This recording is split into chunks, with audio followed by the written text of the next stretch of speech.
And we are back. Once again, you're on with the Black Comic Lords in the building for another episode of Wakanda, Whiskey, and Blurredom, our late night happy hour where we talk Wakanda, Black Panther, sip on some good whiskey, and talk about whatever stuff comes across our whiskey-addled minds about Blurredom and fandom. I'm your host, Paul, and with me, as always, is my partner, Marc. What's going on? And let's get to it. Before we get started, big favor. If you enjoy the programming, if you enjoy the like button, share the video, and more importantly, subscribe to the channel so you always know when we're on in the future. It costs you nothing, but it means and helps us out tremendously. So, with that being said, we will start with our liquor. Well, what you got, man? So a couple of weeks ago, at this point, I was at one of my local cigar bars that I frequent, and the bartender introduced me to this gentleman who was one of the four or so co-owners of a new black-owned whiskey brand called Greenwood. And what she gave me at that time was a rye. Now, typically, I'm not a rye guy. Rye, I have found, is really, really harsh liquor. You know, it's got that really, really hard burn, put hair on your chest type drink. But the one that they gave me was pretty good. So I'm sitting up here talking to the gentleman. He's telling me, the story of his company, his partners, and what they have. And he mentioned one of their other ryes, which was Greenwood 1906. Now, this one I found interesting because, first off, Greenwood is the name of one of the main thoroughfares in Tulsa, Oklahoma, where I'm from, that made up what's known as Black Wall Street, or what was known as Black Wall Street.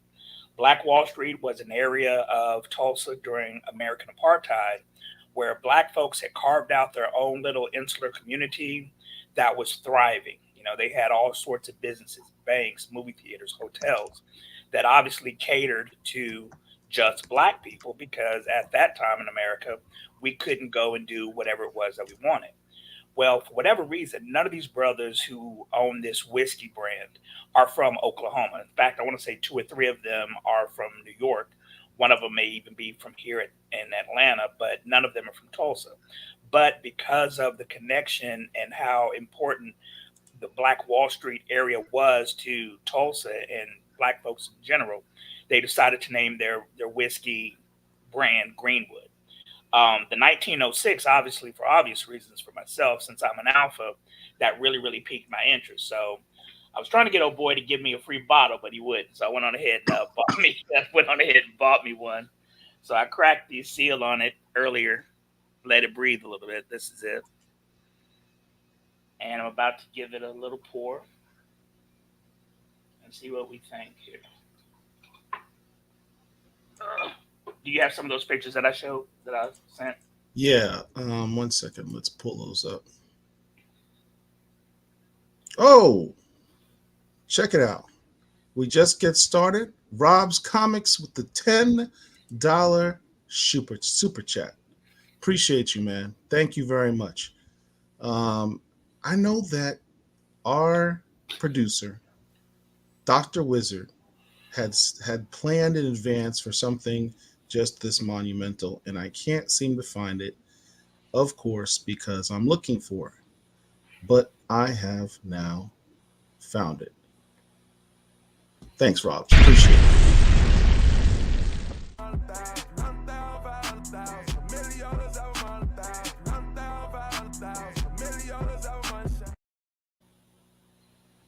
He's getting more and more creative with that stuff. So the Greenwood pictures. So the Greenwood pictures. Let's see what we can do. Um,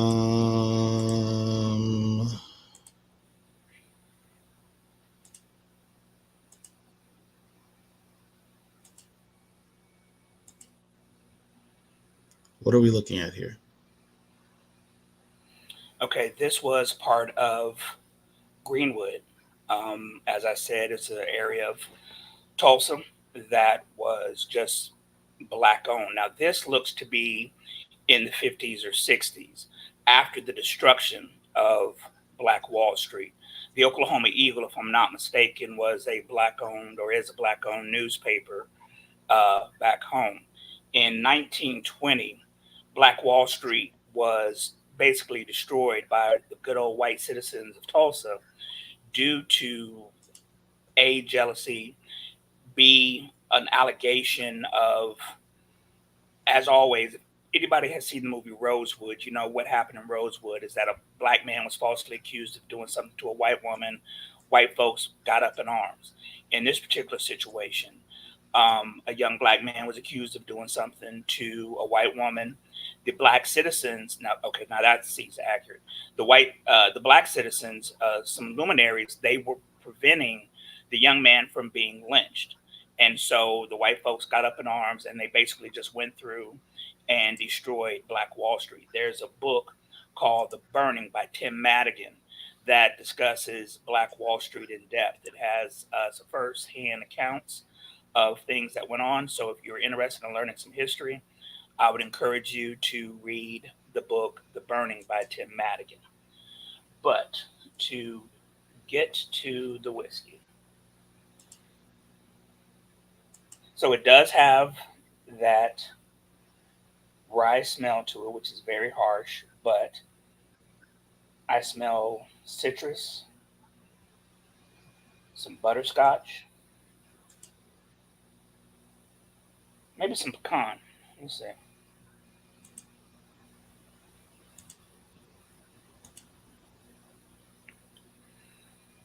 Okay, now this is smooth.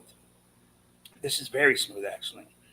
As I said, typically when I drink rye, it's very, very harsh when it first goes down, but this is not. On the first sip of it, there's no bite to it. It's got a little bit of something on the back end of it, but when it first goes down, it's really, really smooth.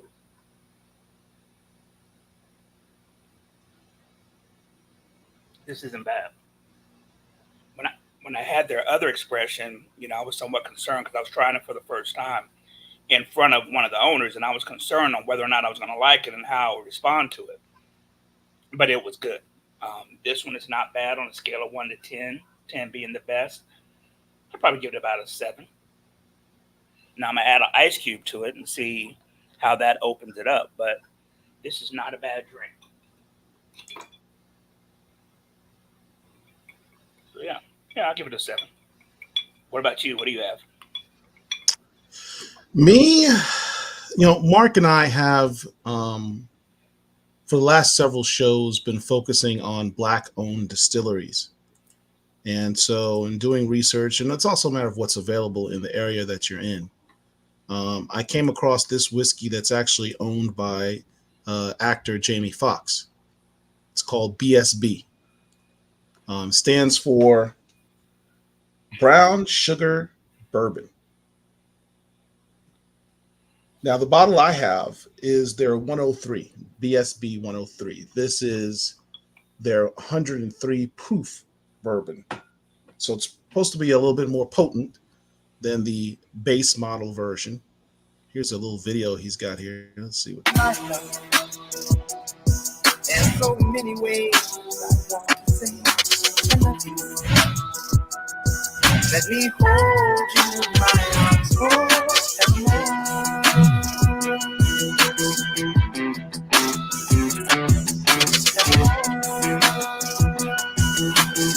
Really good.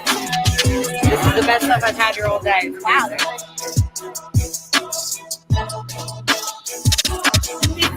Made for all women. I love it. It's wonderful. You hear that? Break the glass ceiling. It's for all women.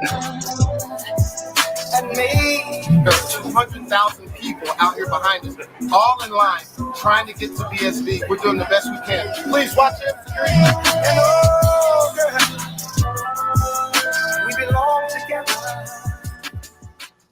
I'm glad he's doing better. I'm really glad that he's still with us because, you know, a lot of people know he had a very huge health scare a few months ago, but he seems to be back on the mend, and I'm really glad about Did they ever say what it was? No, and that's fine. I'm thinking stroke, but of course I don't know. That's just, you know. Yeah.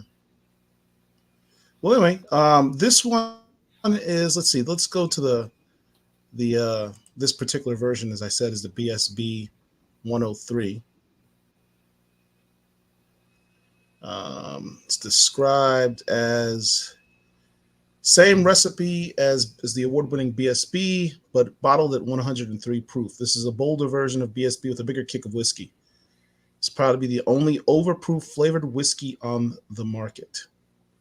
Bold bourbon flavor, not too sweet, touch of brown sugar and cinnamon, smooth and easy.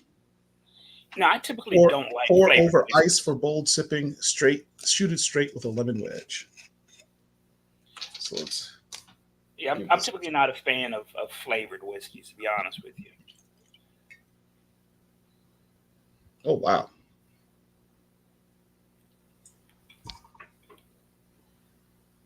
Wow. You really you smell the brown sugar and the cinnamon, definitely. It's almost like you're having a pastry or pancakes or something.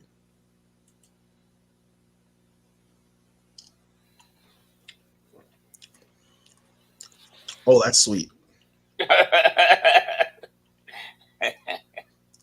I mean, it's 103 proof. There's a slight burn. It's not overpowering or distracting in any way, but that's sweet. That's like, this is like drinking syrup. Like drinking syrup. Like drinking syrup. I can see how.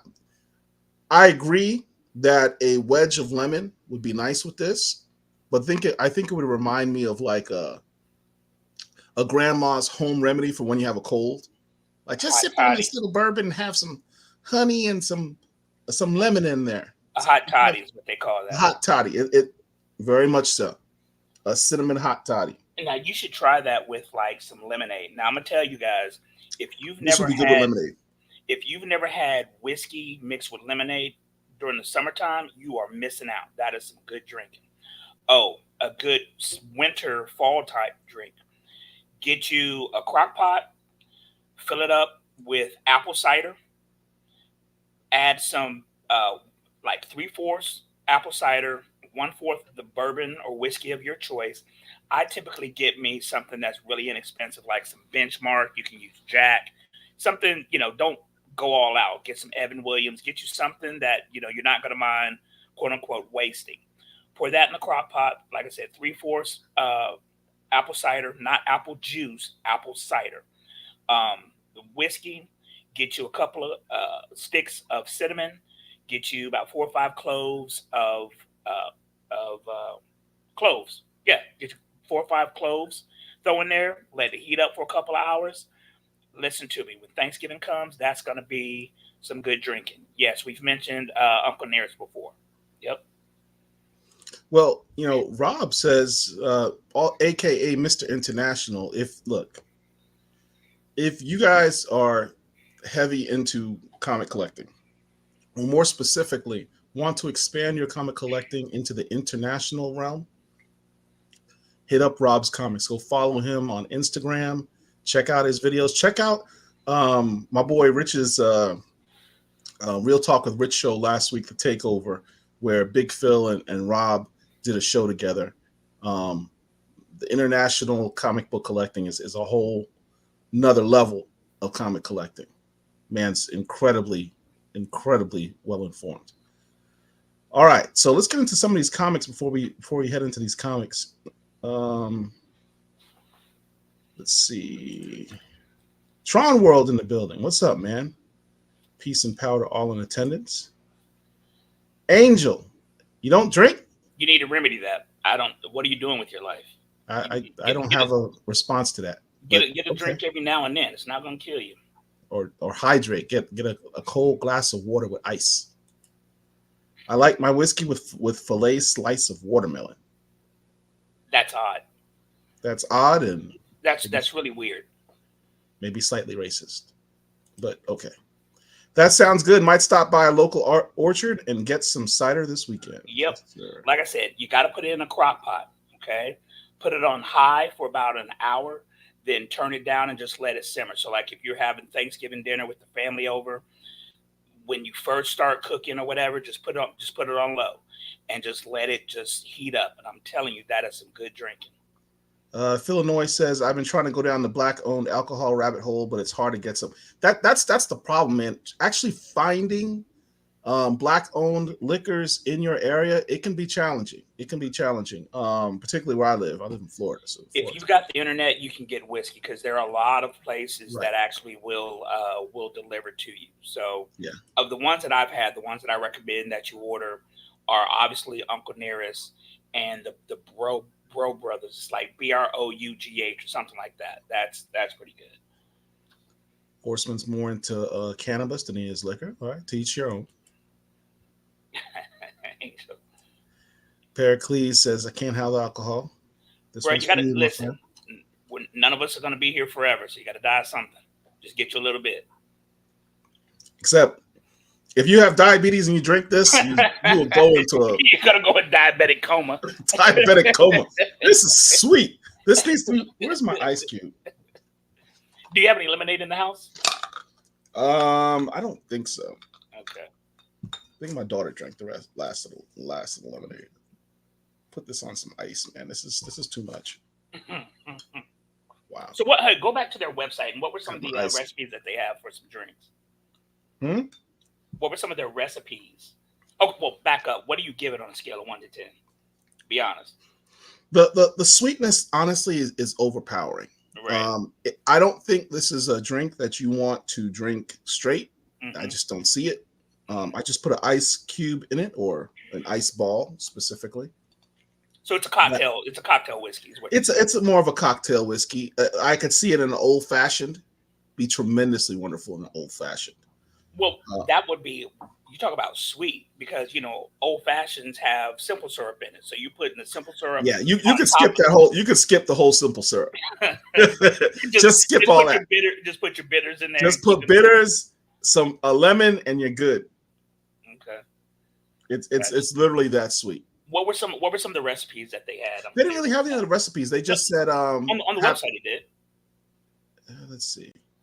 Gives an extra kick to your favorite cocktails. Pour over ice for bold sipping. Shoot it straight with a lemon wedge. That's all they said. No, okay. I thought it had some recipes. No, that's it. That's all they said. Oh, it says get recipes. I didn't go to that part. All right, let's check that out.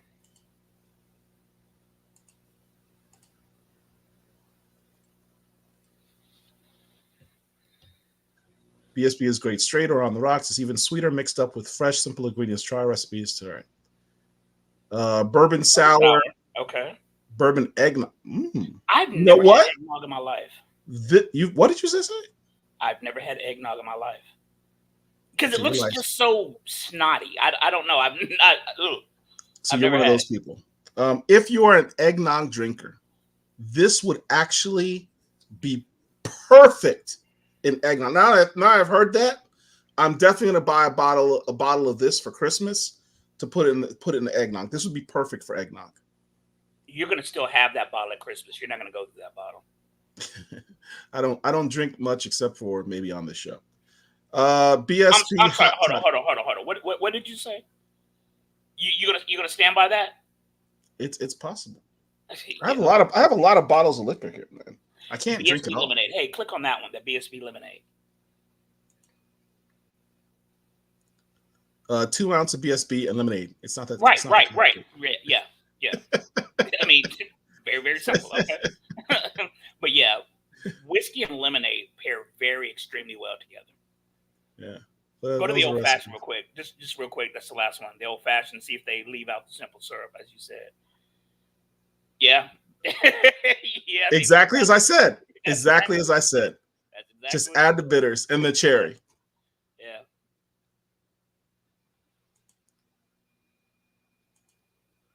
All right. Let's see.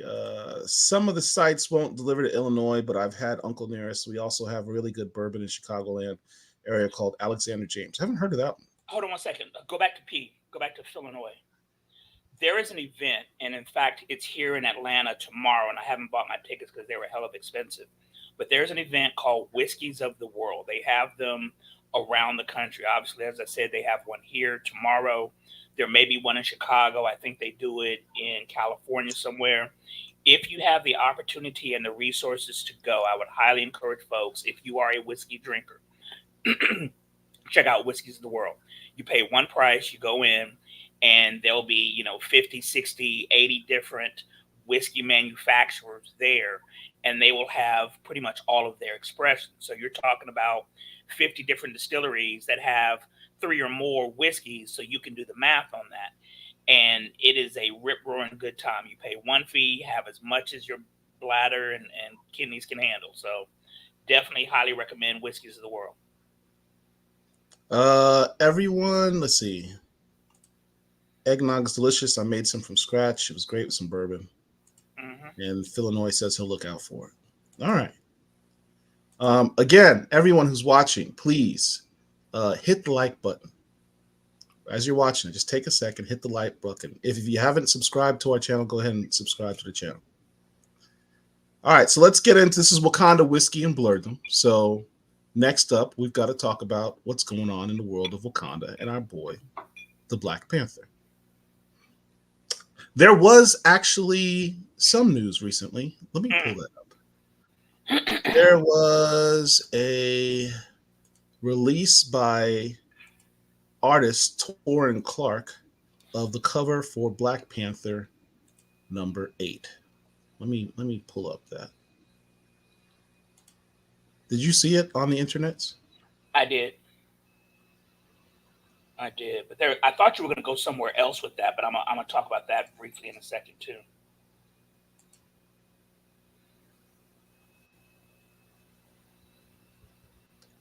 As I always say, when you're looking for something, is usually when you can't find it. Can't find it. Right. Well, while Paul is looking, we got news, and I can't remember who the writer's name is. All right, I just found it. Found it. All right, so here it is. Ah, there it is. Right. Okay.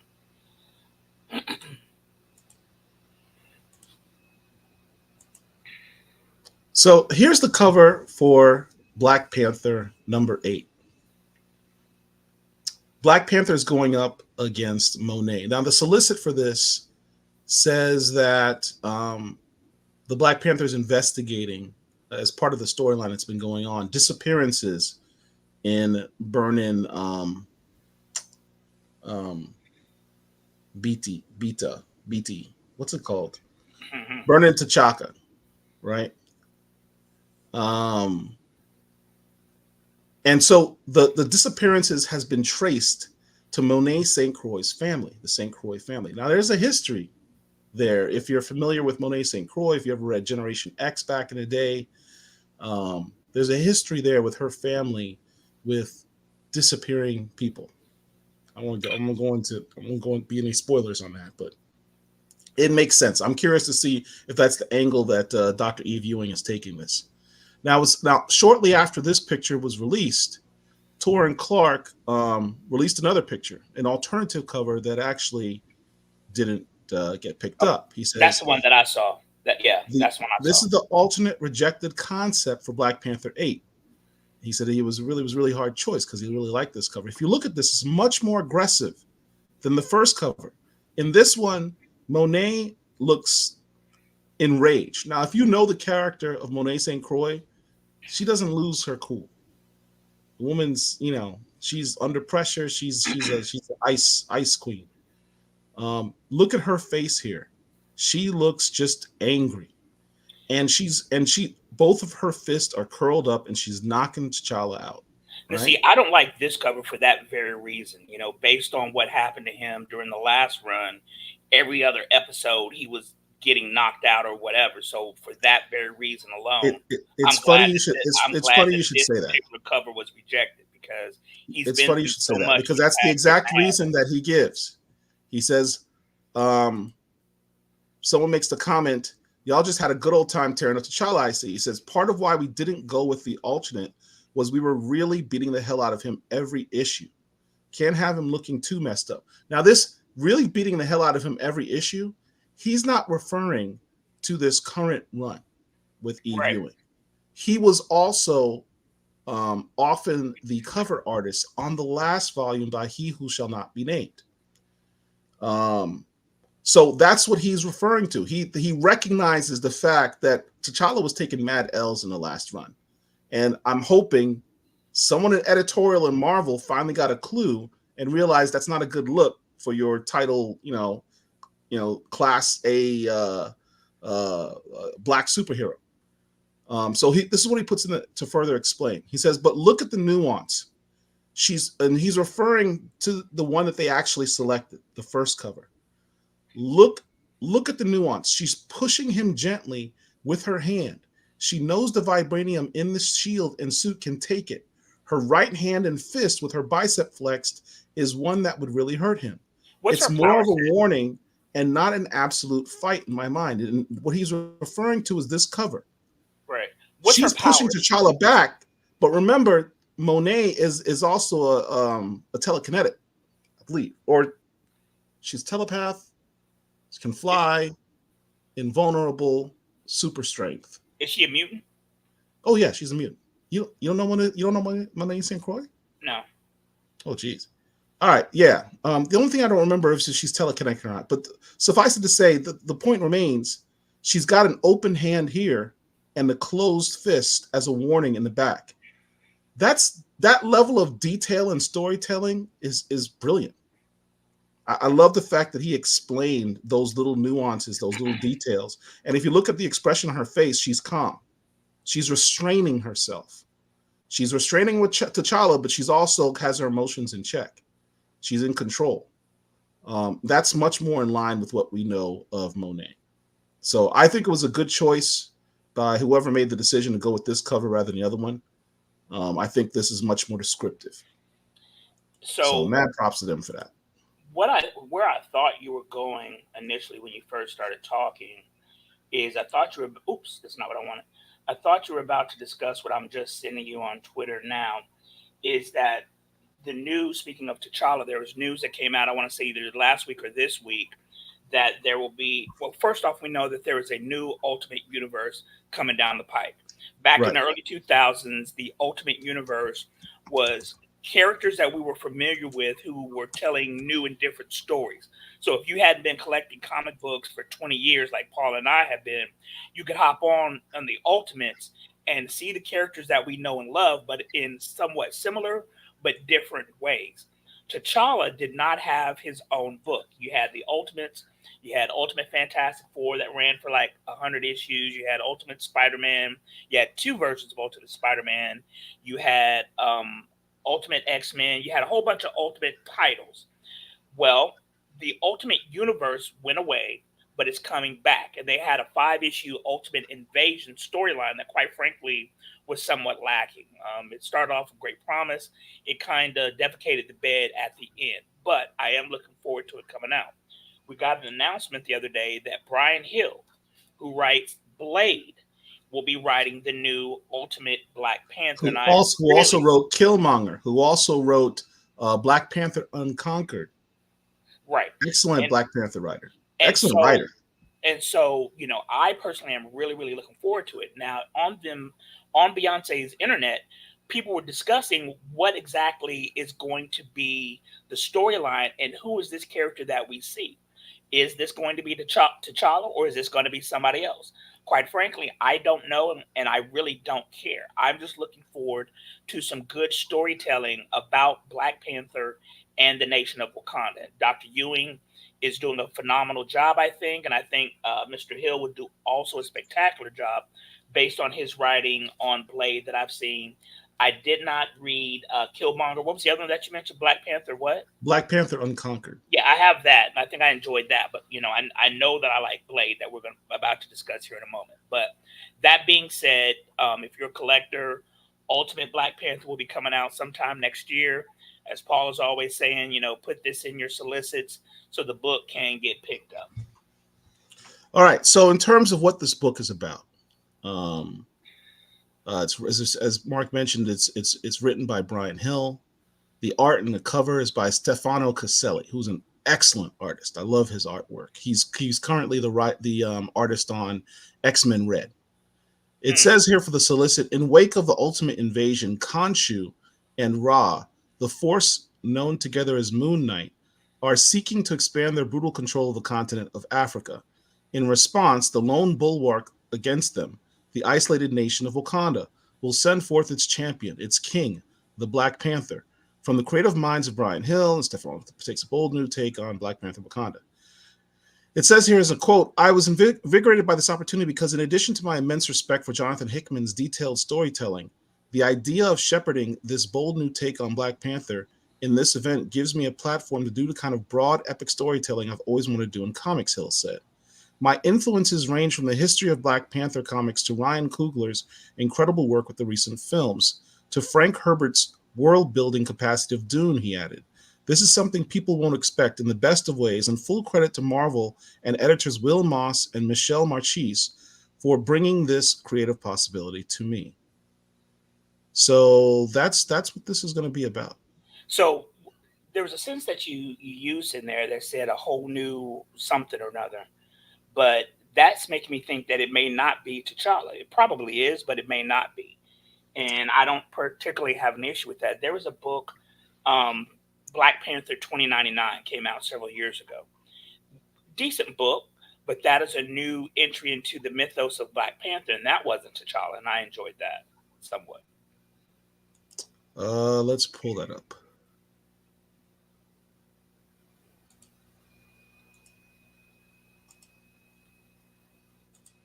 This is T'Challa Undaku from Black Panther 2099. Or is it 2099? No. Yeah, yeah, Black Panther 2099. No. Ultimate Origins. This is the ultimate version of Black Panther that existed in the original Ultimate Universe. I hated this version. He was mute for whatever reason. They tore out his vocal cords or whatever. It's just, I don't know. Okay, so that's The not the Black one that I'm Panther talking about version. because here's the What? thing, I didn't remember that the Ultimate Universe had a Black Panther in it. He made like a one-off appearance in like the New Ultimates or Captain America Yeah, or New something. Ultimates. Right, and I barely remembered his appearance in there. What I was talking about specifically is that there was a one-shot book called Black Panther 2099 back in the Right. 90s. That's different. Correct. Back in the 90s, there was a whole 2099 universe. Just like there was an Ultimate Universe, there was a 2099 universe. And people may now be familiar with the latest Miles Morales movie because what's the Spider-Man 2099's name? Whatever that Miguel character's O'Hara. name is, Miguel O'Hara. Miguel O'Hara. Right. So in Marvel, there was the 2099 universe, and you had several different iterations of characters that we are familiar with far flung into the future in the year 2099. Miguel O'Hara was the Spider-Man of that era. There was a one-shot Black Panther of that era, and I'm trying to find his name now. Punk Simp of Latveria. Wait, say that again. Nothing. I'm just projecting my Okay. displeasure as to that character. Right. So the writer on this, on Black Panther 2099, which came out almost 20 years ago at this point, was Robert Hickman. I don't have the name of that specific Black Panther, and I wasn't a fan of that character, although I did somewhat enjoy the book. So there, just like there's the Ultimate Universe, there's the 2099 universe, and so if you are a collector, try to find the Black Panther 2099 and that to add to your collection. Austin Crafton says the 2099 version was written by John Eastman. Not according to this, not according to my COZ. I'm not saying that you're wrong, but according to my COZ, that version was written by John Hickman. I'm sorry, Robert Kirkman. I apologize. Robert Kirkman. Robert Kirkman. Mm-hmm. Robert Kirkman was the writer. Artist was Kyle Holtz. Cover artist was Pat Lee, according to CLZ. Walking Dead, Robert Kirkman? That would be the one. Huh. Well, they can't all be winners. We Because will. that book sucked. He says you're correct. Yeah. All right, so that's what we have in Black Panther news. Moving on. So speaking of Mr. Hill, Blade, number 4. Stole your role, dude. Let me at least introduce what we're doing. You know, hurry. Blade. What issue number is that? 4. You said you like this book? I'm really, really enjoying this book. I would say that of the ones that we're going to talk about, this was my second favorite, with Sirens of the City being number 1, that we'll get to here in a moment. And without giving any spoilers, Blade is going in a... I've never been a Blade fan, even after Wesley Snipes, brought him to the public consciousness in 1998 with the movie. I've never been a collector of his comic book. However, over the past 3 or so years, maybe 2 years, Blade has shown up in Avengers comics. So I've been more interested in him recently than I ever have been historically. When I think of Blade, I think obviously of vampire hunting, right? In this book, Hill has him dealing with mysticism as well. And, slight spoiler, one of the greatest earthbound mystics, whose name I will not say, makes an appearance in this book. And he's on the cover, dude. Okay, well, yeah. So Doctor Strange is in this book. So Doctor Strange is in this book, right? And first off, I didn't like how Hill has Doctor Strange acting, because that's not the Stephen Strange that I've become accustomed to in his own book, Defenders, Avengers, etc., etc. But that aside, I do like how Blade is dealing with the mystical, because I've come over the past 5-6 years more immersed in mystical aspects. Like over in DC, I really like Justice League Dark. You have John Constantine, Wonder Woman, blah, blah, blah, dealing with magic. Well, Blade is not only dealing with vampires, but he's dealing with the mystic and the magical. So I'm really enjoying it a lot. I really am. This is my second favorite book of the week. I really enjoy Brian Hill's Blade a lot. It's ironic to me that the Blade film that Marvel had planned with Mahershala Ali has gone through several different staffing changes in terms of directors and writers. They didn't like the original script, had to rewrite that script. The director changed, and then the director changed again. They rewrote the script again. Then we had the writer's strike. Brian Hill is writing a story in this Blade book that they could immediately adapt into a film easily, with a very short intro origin for those people living under a rock who've never seen the original Blade film. Okay, let me interrupt you. I apologize. So with a character like Blade, everybody knows Spider-Man's origin. Everybody knows Superman, Batman's origin. Do you think that they need to do a quote-unquote real-life origin story for Blade for the new generation? Well, here's the thing. The original Blade film didn't really tell his origin per se. No, they did not. From the standpoint of someone who's read his comics, his full origin has never been told. It's never been seen on film. They did sort of flashbacks to sort of allude to what happened, but his full origin has never been seen on film. In fact, what we saw in the film is not even his comic book origin, right? Because he actually is a lot old. Because they said it's like Detroit 1960 something or 1950 something, and Blade is actually a couple hundred years old, so he was actually born a lot. Wait. In Marvel 616, he's a couple hundred years old. Yeah, he was from the 19th century. Really, I didn't know that. Yeah, he was. I mean, he was born in England. Yeah, I knew he was a Brit, but I didn't realize he was that old. Yeah, I thought he was born like maybe in the early 1900s is what I was thinking. But I it might be. It's right around the turn of the century okay, is where he was born. right.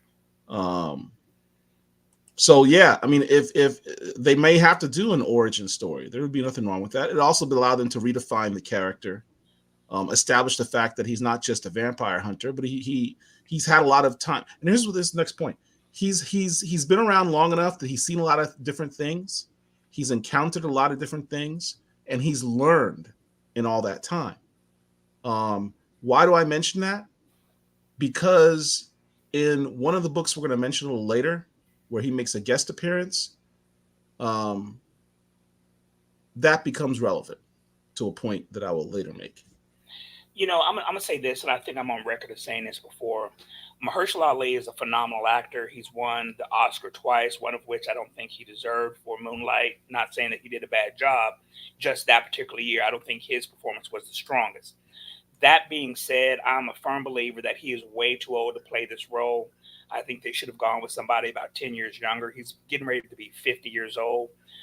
They should have gone with somebody in their early mid 30s. And as many rewrites as that we've had, I wouldn't be the least bit surprised if this whole thing was scrapped.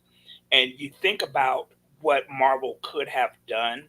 It's my understanding that the director of the John Wick franchise wanted to direct Blade specifically. Could you and Blade is an action guy. Yeah. Most comic book superheroes are supposed to be action based. Could you imagine? I can't remember the director's name. It's got a lot of syllables in it, but whatever that dude's name is, could you imagine him handling this type of material, dealing with vampires?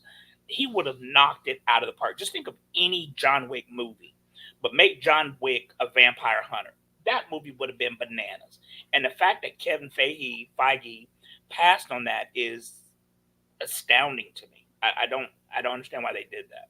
But Yeah. all due respect to Mahershala Ali, again, I think he's a phenomenal actor. I just think that he was wrong for this specific role. Gordon says he also likes the movie very much. There's several covers to this as well. Where's that button? Why this shrunk so small? I actually didn't see this one in the solicits. Yeah, that one's cool. Yeah, this one's pretty cool. Not a fan of that one. Was that Howard the Duck? Yeah, no, I don't. That's like Howard the Duck. It's a Howard the Duck special. I don't like that at all. This is the part of that new champion variants where they give Right. what if sidekicks. Hold on a second. Is the cover artist for this book the same one who did the Wakanda book with Killmonger on the cover? Because that looks a lot like Correct. that. That's Mateus Manahini. Okay, that person has a clear style that's easily recognizable. Yeah. Yeah. All right. So that's Blade. Next up, we have. But yeah, to go back though, this was my second favorite book of the ones that we're reviewing this week. We have a question. Austin, are you guys looking forward to the Marvels movie? And I'm very concerned it's going to tank. You know what? We're going to come back to that in our next section after our read. So I'm going to flag your question, Austin, and we'll address that. All right. But there were some other comments real quick. Won't you go through those? Feige and Marvel are not giving Blade priority. It's all about Fantastic Four and I don't know if that's accurate. I don't know if I'd agree with that. Yeah, I don't know if that's accurate either. I think it's more a matter of their script has sucked, and Mahershala Ali actually called them out about it. And I think at one point he was backing out of the film because they couldn't get their stuff together. So it's just been. I haven't heard that. Yeah, it's just been one mess after another. And then the writer's strike struck, and when they were supposed to do rewrites, right? So that's delayed things as well. Now let me say this: Yolande Knoll, who a lot of people may know from Insecure and I think it was called the first Purge movie. A lot of people fan cast him for T'Challa. I personally don't think that he would be good for that role. A, I think he's too short. B, I don't know if he'd be able to get the accent down. There's nothing that I've seen of him that indicates that he would be able to do that. I'm not saying he can't. just based on the works that I've seen, I don't know. But I think that he would absolutely kill as Blade because he's done action. His action scenes in the first Purge movie show me that he would be a good action star, and he needs his own action franchise, and this very well could be it. Possibly. There's also Yahya Abdul Mateen, I who's don't. now been Yahya released. Abdul Let me Mateen. finish. Go ahead. I'm Jesus. sorry. I apologize. He has just been released from Wonder Man because that movie's not going forward. Apparently, Mark is about to say, as he does every week, "I'm tired of seeing the same people play actors. If you played one superhero, you should not play any other superheroes." You know, Listen, there are so many actors out there that they don't have to recycle the same five or six individuals, especially black actors. Number one, he should never been cast as Wonder Man. Simon Williams is a white character. Hire a white actor. Secondly, Yahya Abdul Mateen is about to have a big role in Aquaman 2. He was also Dr. Manhattan in the very, very good show, I The forgot about that Watchmen, one. which was on HBO, also set in Tulsa, So that's Oklahoma. two characters he's played. That's two that he's played. He doesn't need to be anymore for the next 30 years. If they want to make him some older character 30 years from now, the way that they did Michael Keaton with he was Batman. Oh, with Toon being the Vulture. Okay, fine. But in this day and age, there are so many other brothers out there who haven't been given the opportunity to shine. So no, even though Yaya is my frat brother, I don't need to see him in any other superhero role. Gordon says Wesley Snipes, David Goyer, and Guillermo del Toro set a very high bar for Blade and Blade 2. Marvel needs to exceed that. Yeah, I agree 100%.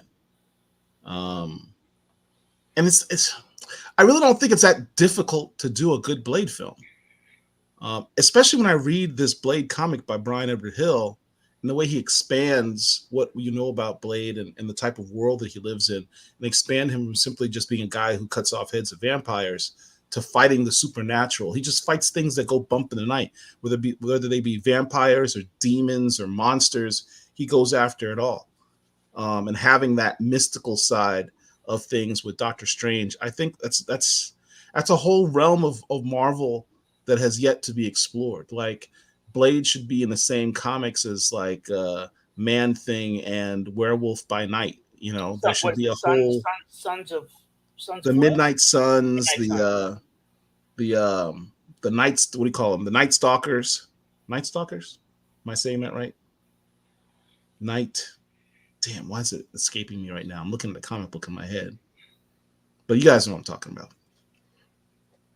Those are the comics that they should be focusing on in the MCU right now. Ben Jones says, they have to pander with a race switch, though that might be changing. But who are they pandering to? Because I, as a black comic book nerd, do not want to see race swapped characters. There are so many other black characters that have not been brought to the forefront that I don't need to see a black face playing a white character. So Look, who are they pandering to? they're pandering to everybody. So what they're doing is they're giving you your temporary representation, to borrow a term from our boy Chillmonger. They're giving us temporary representation. But at the same time, so they're sort of placating the black and brown people by showing them black and brown faces. So black and brown people will go, "Oh, it's one of us. Yes, we must support that." But at the same time, it's on a previously existing white character, and they know that they can always switch it back whenever they want to, whenever it's convenient, and they put it on a property of an existing white character for purposes of familiarity, because I can't say that word, familiarity. Bless your heart. I can never say that word, familiarity. Familiarity.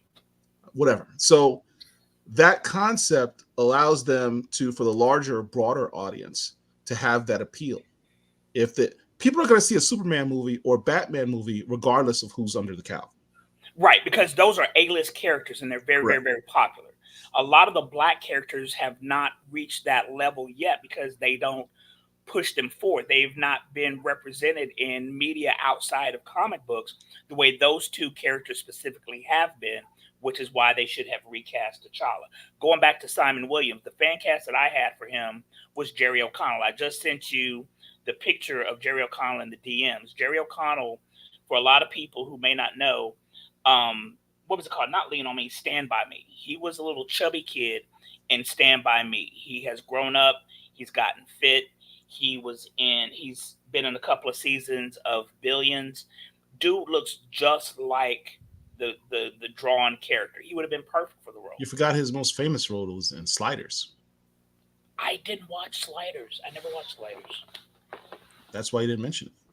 Yeah. Marvel tends to shy away from mystical, magical side, as we saw in Black Panther movies, as the Bastet side of his story was never approached. I don't know if this that they're shying away from it. It's just They did two. They did two Doctor Strange movies. right. We've had two Doctor Strange movies. You had Thor dealing with kind of mystical type stuff. Yeah, I don't know if I would agree with that. I just think it's an avenue they haven't explored fully yet. Hmm. Cause Miles, yeah, the reasoning behind how they pandered to both sides, hoping to split the middle. All right, so let's go to our next book. Next up, we have Cyborg #4. Be honest, wasn't a fan. Um, It one slipped. of one of my #1 beefs with Cyborg as a character is that his origins, whichever version of his origins that you do, because DC Comics, um, the one consistent thing in his origins, he's got beef with his dad for saving his life and turning him into a cyborg rather than letting him die. Um, I get that when you have someone who has traumatic injuries and they're like, why didn't you let me die? And that type of thing. But it's not like he is, in the real world aspect, someone who is a quadriplegic with burns all over their body and they can't do anything and they've got to, They're move just around and do things by blowing on a straw. right. He's not like Stephen Hawking's or something like that. I get it. You've lost your limbs, your body's ravaged. I get all that. But now you've got these expanded Superpowers. abilities, right? He can still touch, he can still move, he can still lift. He can just do even more of it, albeit in a metal body. So I get how he feels some kind of way about that. But after all the time that he has been a well-respected and beloved superhero, it's at some point you'd think he'd kind of get over those issues that he has with his dad. Now, depending on which version of his background, origin, and storyline that you go with, there's a little bit deeper layers to it than simple animus towards saving his life, because his dad wasn't necessarily the greatest guy to him when he was growing up. But me personally, whenever I read him talking to his father and his father talking to him and seeing how dysfunctional it is, it never really seemed all that realistic to me. And I'm probably biased because my relationship with my father was the complete opposite of his relationship with his father. So I can't really visualize having that degree of animus towards my father that he has. And it's always, all his storylines, whenever he has his solo books, always focuses on that relationship. And I think it's distracting. It's It's very distracting. it's one dimensional. It's like, okay, Yes, very yeah, much so. you have issues with your father, but I mean, almost like, dude, get over it or go to therapy and be done with it. I mean, you would think that things that we can explore with this character other than his literal daddy issues. And I was on another show with Chillmonger. I think this was that show that we were talking about A-list black characters, and quite frankly, there are none. T'Challa very well could have been an A-list character, but with his being killed off in Marvel, he's being bounced back down to sea level. But when you think about it, I don't know if I agree with that assessment, but go ahead. okay, but when you think about it, Cyborg has been around live action for a long time, and he's Cyborg has had more exposure than T'Challa has. So think about it. He's been in cartoons. He's been in cartoon movies. He's had three different live action incarnations, Hmm. but he still does not have the popularity that a Superman, Spider-Man, Batman, etc. has, and I just find that interesting. But going back to what Paul was just saying, it's almost as if he is a one-dimensional character, always mad at Daddy for I don't know, giving him life, saving his life, and oh by the way, he's one of the most powerful people on the planet in this technological age. But going back to this specific issue, number one, I did not like the way he was drawn. I don't like his fit is horrible. I know that's kind of stupid to say.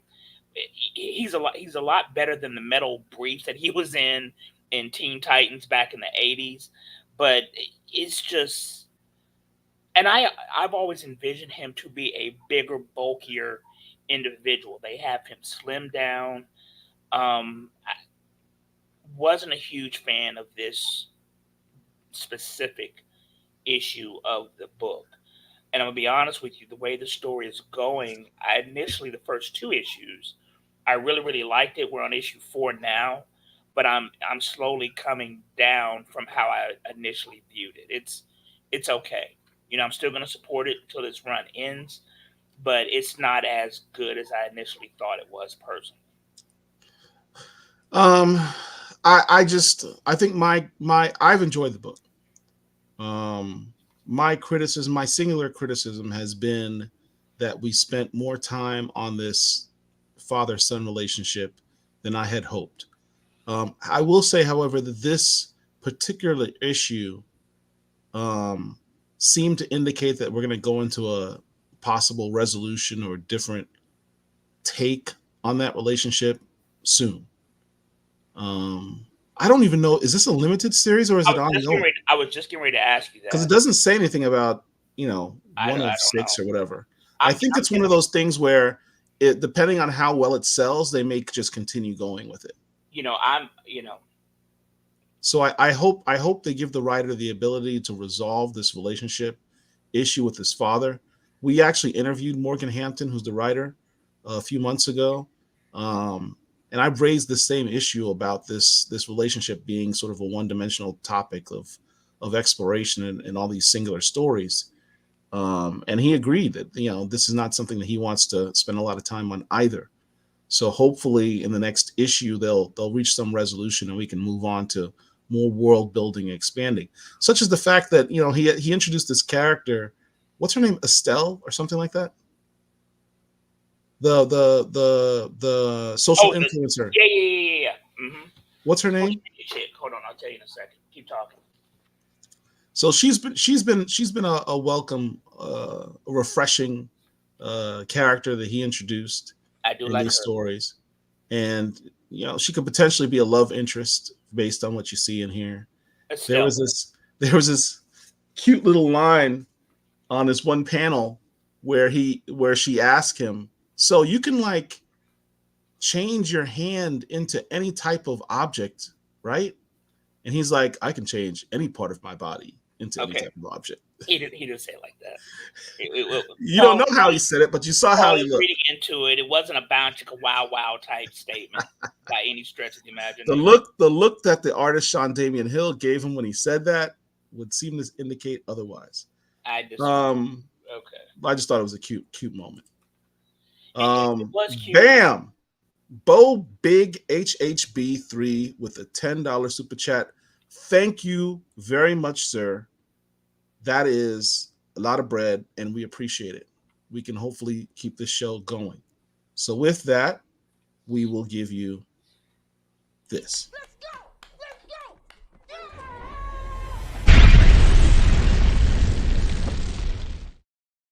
Did you see that movie? Did you see No? Yep, you It saw what I did there. it was weird. I did, but yeah. Um, I don't know. I'm not gonna say I'm losing interest, but my enthusiasm for the book is starting to wane. I'll put it that way. Well, we'll see. We'll see what happens in the next issue because there were some things that happened into to indicate that there's The one going thing to that be. I do like, though, as you and I have discussed in this space previously, is that there is very limited black love out there. And with Cyborg being interested in Estelle, even though she doesn't have superpowers, hopefully that relationship can potentially blossom and turn into something long term. When you think of Cyborg, you don't think of him having his own individual rogues gallery. Hopefully that's something that could very well be changed. Start introducing new characters that he can go up against. You don't have to continue talking about his daddy. You can create new characters that he has to match wits and technology with to try to defeat. So yeah. There's several covers to this book.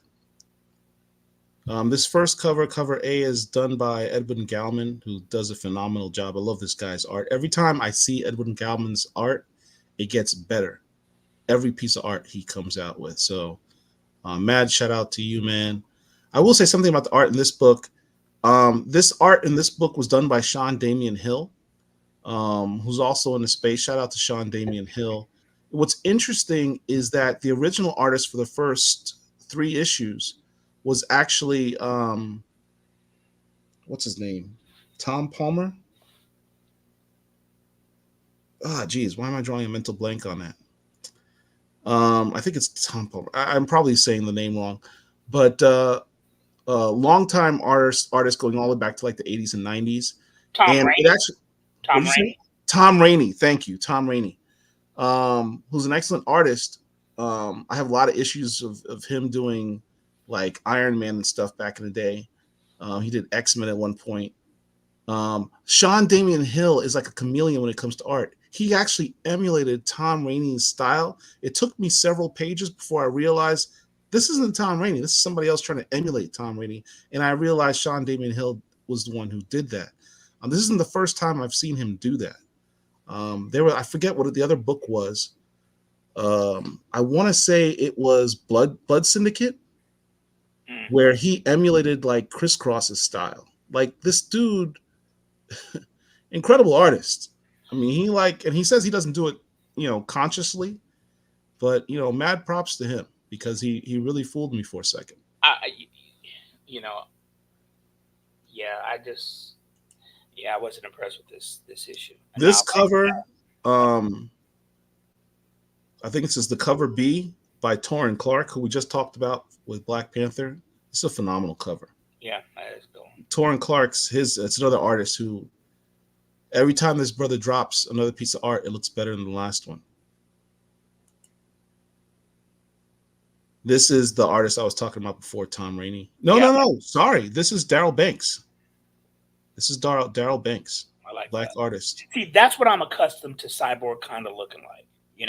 From the New 52 Justice League with him in it. That's what I'm accustomed to, and I like that. I can't say in this most recent issue that I'm a huge fan of the way he's portrayed.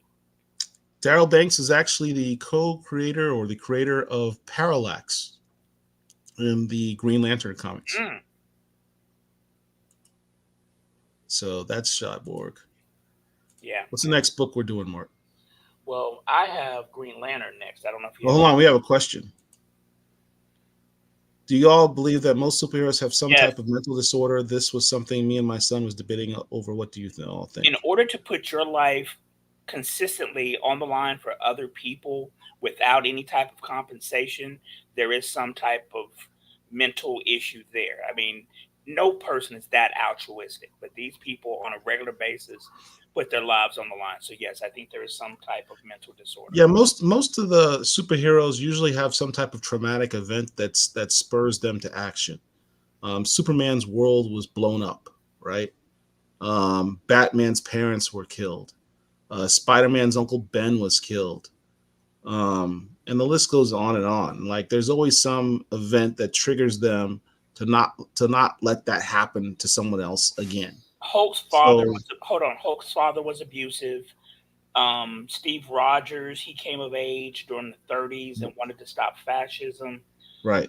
And, as you asked that question, I'm going through my mental Rolodex of the superheroes who are popular and trying to think of what they've gone through. Wonder Woman is like the only person off the top who I can't think of who had a really traumatic situation that forced her to Right. be who she is. You could say Thor came from a warrior culture, so he didn't necessarily he had a mother and a father, or a stepmother and a father, so he didn't necessarily have that, but he was more of like an adventurer. Um, who else? Green. Hal Jordan. We don't know anything about Hal Jordan's life beyond getting the ring. We don't know anything. Right. Well, Barry Allen, his mom was murdered. Um, we John Constantine, when he was young, we don't know about his parents that I'm aware of. So that's an extremely good question. But it does seem that most popular heroes that we know about have had some type of traumatic event or experience in their lives that made them who they are. Yeah. Black Adam was an enslaved individual in Egypt or somewhere in the quote unquote Middle East. Um, Tony Stark had somewhat of a distant father. Um, Static had the Big Bang. but Static came from a very loving, supportive family. Yes, but he went through the Big Bang, which made So him you want to think, fight okay, that. all right. Um, who else? Oh, Gordon says Cyborg is supposed to be a 5-issue series. Okay, so we're coming towards the end. Yeah, I wouldn't mind having another Mister Terrific series. I like Mister Terrific. Him, I like. Somebody asked, have you read the Justice Yes, League versus yes, Godzilla versus Kong yet? yes, yes. I have. It was cute. I liked it. I'm Was looking it forward good? to it. Yeah, I did. Ben Jones says that Kanan White, he says Kanan, I'm assuming he means Kanan White, your favorite artist. And I could redesign his whole fit into something that would grab attention. Okay, so check it. I first, as I've said many times in this space, I rarely, if ever, pay attention to the creatives behind the books. I just pop it open, delve right into the story. There was a book that came out probably at this point, maybe 10, 12, 15 years ago called Uber, and I came to it late. And this is kind of an alt war storyline where World War II was fought by super soldiers on both the Axis and the Allies. Kanan White did the art in that book, and it is spectacular, absolutely spectacular. So if you can find Uber, highly recommend that book. And if you are a World War II nerd like I am, as an aside, and if you like alt war stories, if you have Amazon Prime, there's a series called Man in the High Castle. Highly, highly, highly recommend Man in the High Castle. So Uber and Man in the High Castle are two of my recommendations. Uber is a comic book about 25, 26 issues. Man in the High Castle was, I want to say, 3 seasons. And I did not know this until I looked him up again. But if you watched Falcon and the Winter Soldier, there is a guy, the guy who played, not Bucky, but the guy who played Battlestar. His name is Che Bennett. Che Bennett, is a whole lot older than what he looks like, but he was wasted in Falcon and the Winter Soldier because he would have been another good individual to play T'Challa, Black Panther. But I mentioned him because the first time that I saw him was in Man in the High Castle. Che Bennett, look him up. CHE, last name Bennett, Bennett. He should be a lot bigger star than what he is. And this is what I was talking about when you are using the same two, three, five black actors to play all these roles. Our knowledge of who these people are becomes limited because those are the only names that we know. I bet you most of the folks here don't know who Che Bennett is, outside of the fact that he was Falcon and the Winter Soldier. You may not have been able to call his name off the top of your head the way that I just did. We need more shine shown on a lot of these black actors. And so that's why I'm opposed again to the same 5, 6 people being fan cast and cast as all these different roles. Okay. So Ben Jones says, hey, I ink some of the Uber stuff for commissions. Oh, okay. I loved Uber. Loved Uber.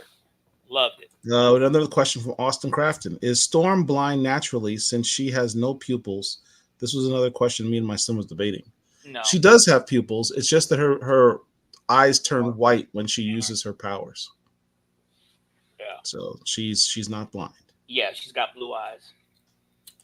Oh, Fantastic Four. I'm not certain what that was a response to, but Ricky Tomlin, haven't seen you in a minute, Mo. Good to see you, man. Let's see. What other questions are there? I think that was it. All right, so let's go to the next book we got here. Okay. We did Cyborg. Here we go. This was a good book. This was a good book. Um, Green Lantern War Journal number two. Hmm. Hmm. John Stewart. This is a John Stewart book. Um, After the last John Stewart run with Jeffrey Thorne, Who should have been on Black Mr. Panther? Thorne, who's a Black comic lord, diehard Black comic lord, leveled up John Stewart. It's like he heard our cries about the fact that we have to refer to him as John Stewart and not just simply Green Lantern. The man needs his own identity. For a whole generation of people, particularly those who grew up watching Justice Justice League or League. Justice Justice League League. Unlimited, there's only one Green Lantern they recognize, and that's John Stewart. Ain't nobody checking for Hal Jordan Right. Or Alan Moore. or Alan Scott, Scott. Alan Scott. even less so. Right. Even though Alan Scott was the first Green Lantern, um, no one cares about Hal Jordan. Nobody's thinking about Kyle Rayner. Nobody's thinking about what's the Hispanic dude's name? Uh, I don't know. I don't remember his name. What's Jessica Cruz? Nobody's thinking about them because they've not gotten the shine. John Stewart is the man. Yeah. He's the Green Lantern. Point blank, simple fact. But DC won't do that because they're afraid of upsetting that small minority of I don't think that's true. Of dudes over 50 who still recognize Hal Jordan as their Green Lantern. Fine. I don't think that's true.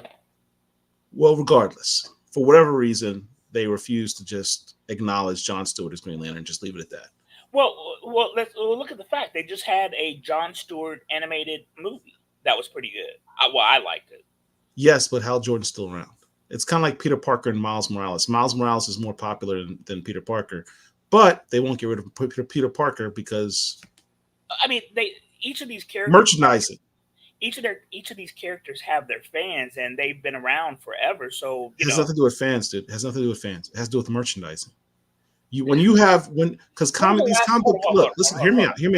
When was the last time you saw Hold on. Hear me out. Green Lantern Pause. Hear me out. Yeah, no, I disagree with that. These characters are more this IP is more than simply comics. These companies don't make their money simply off the comics. Comics is a very small portion. I agree. Of what these companies make off of these characters.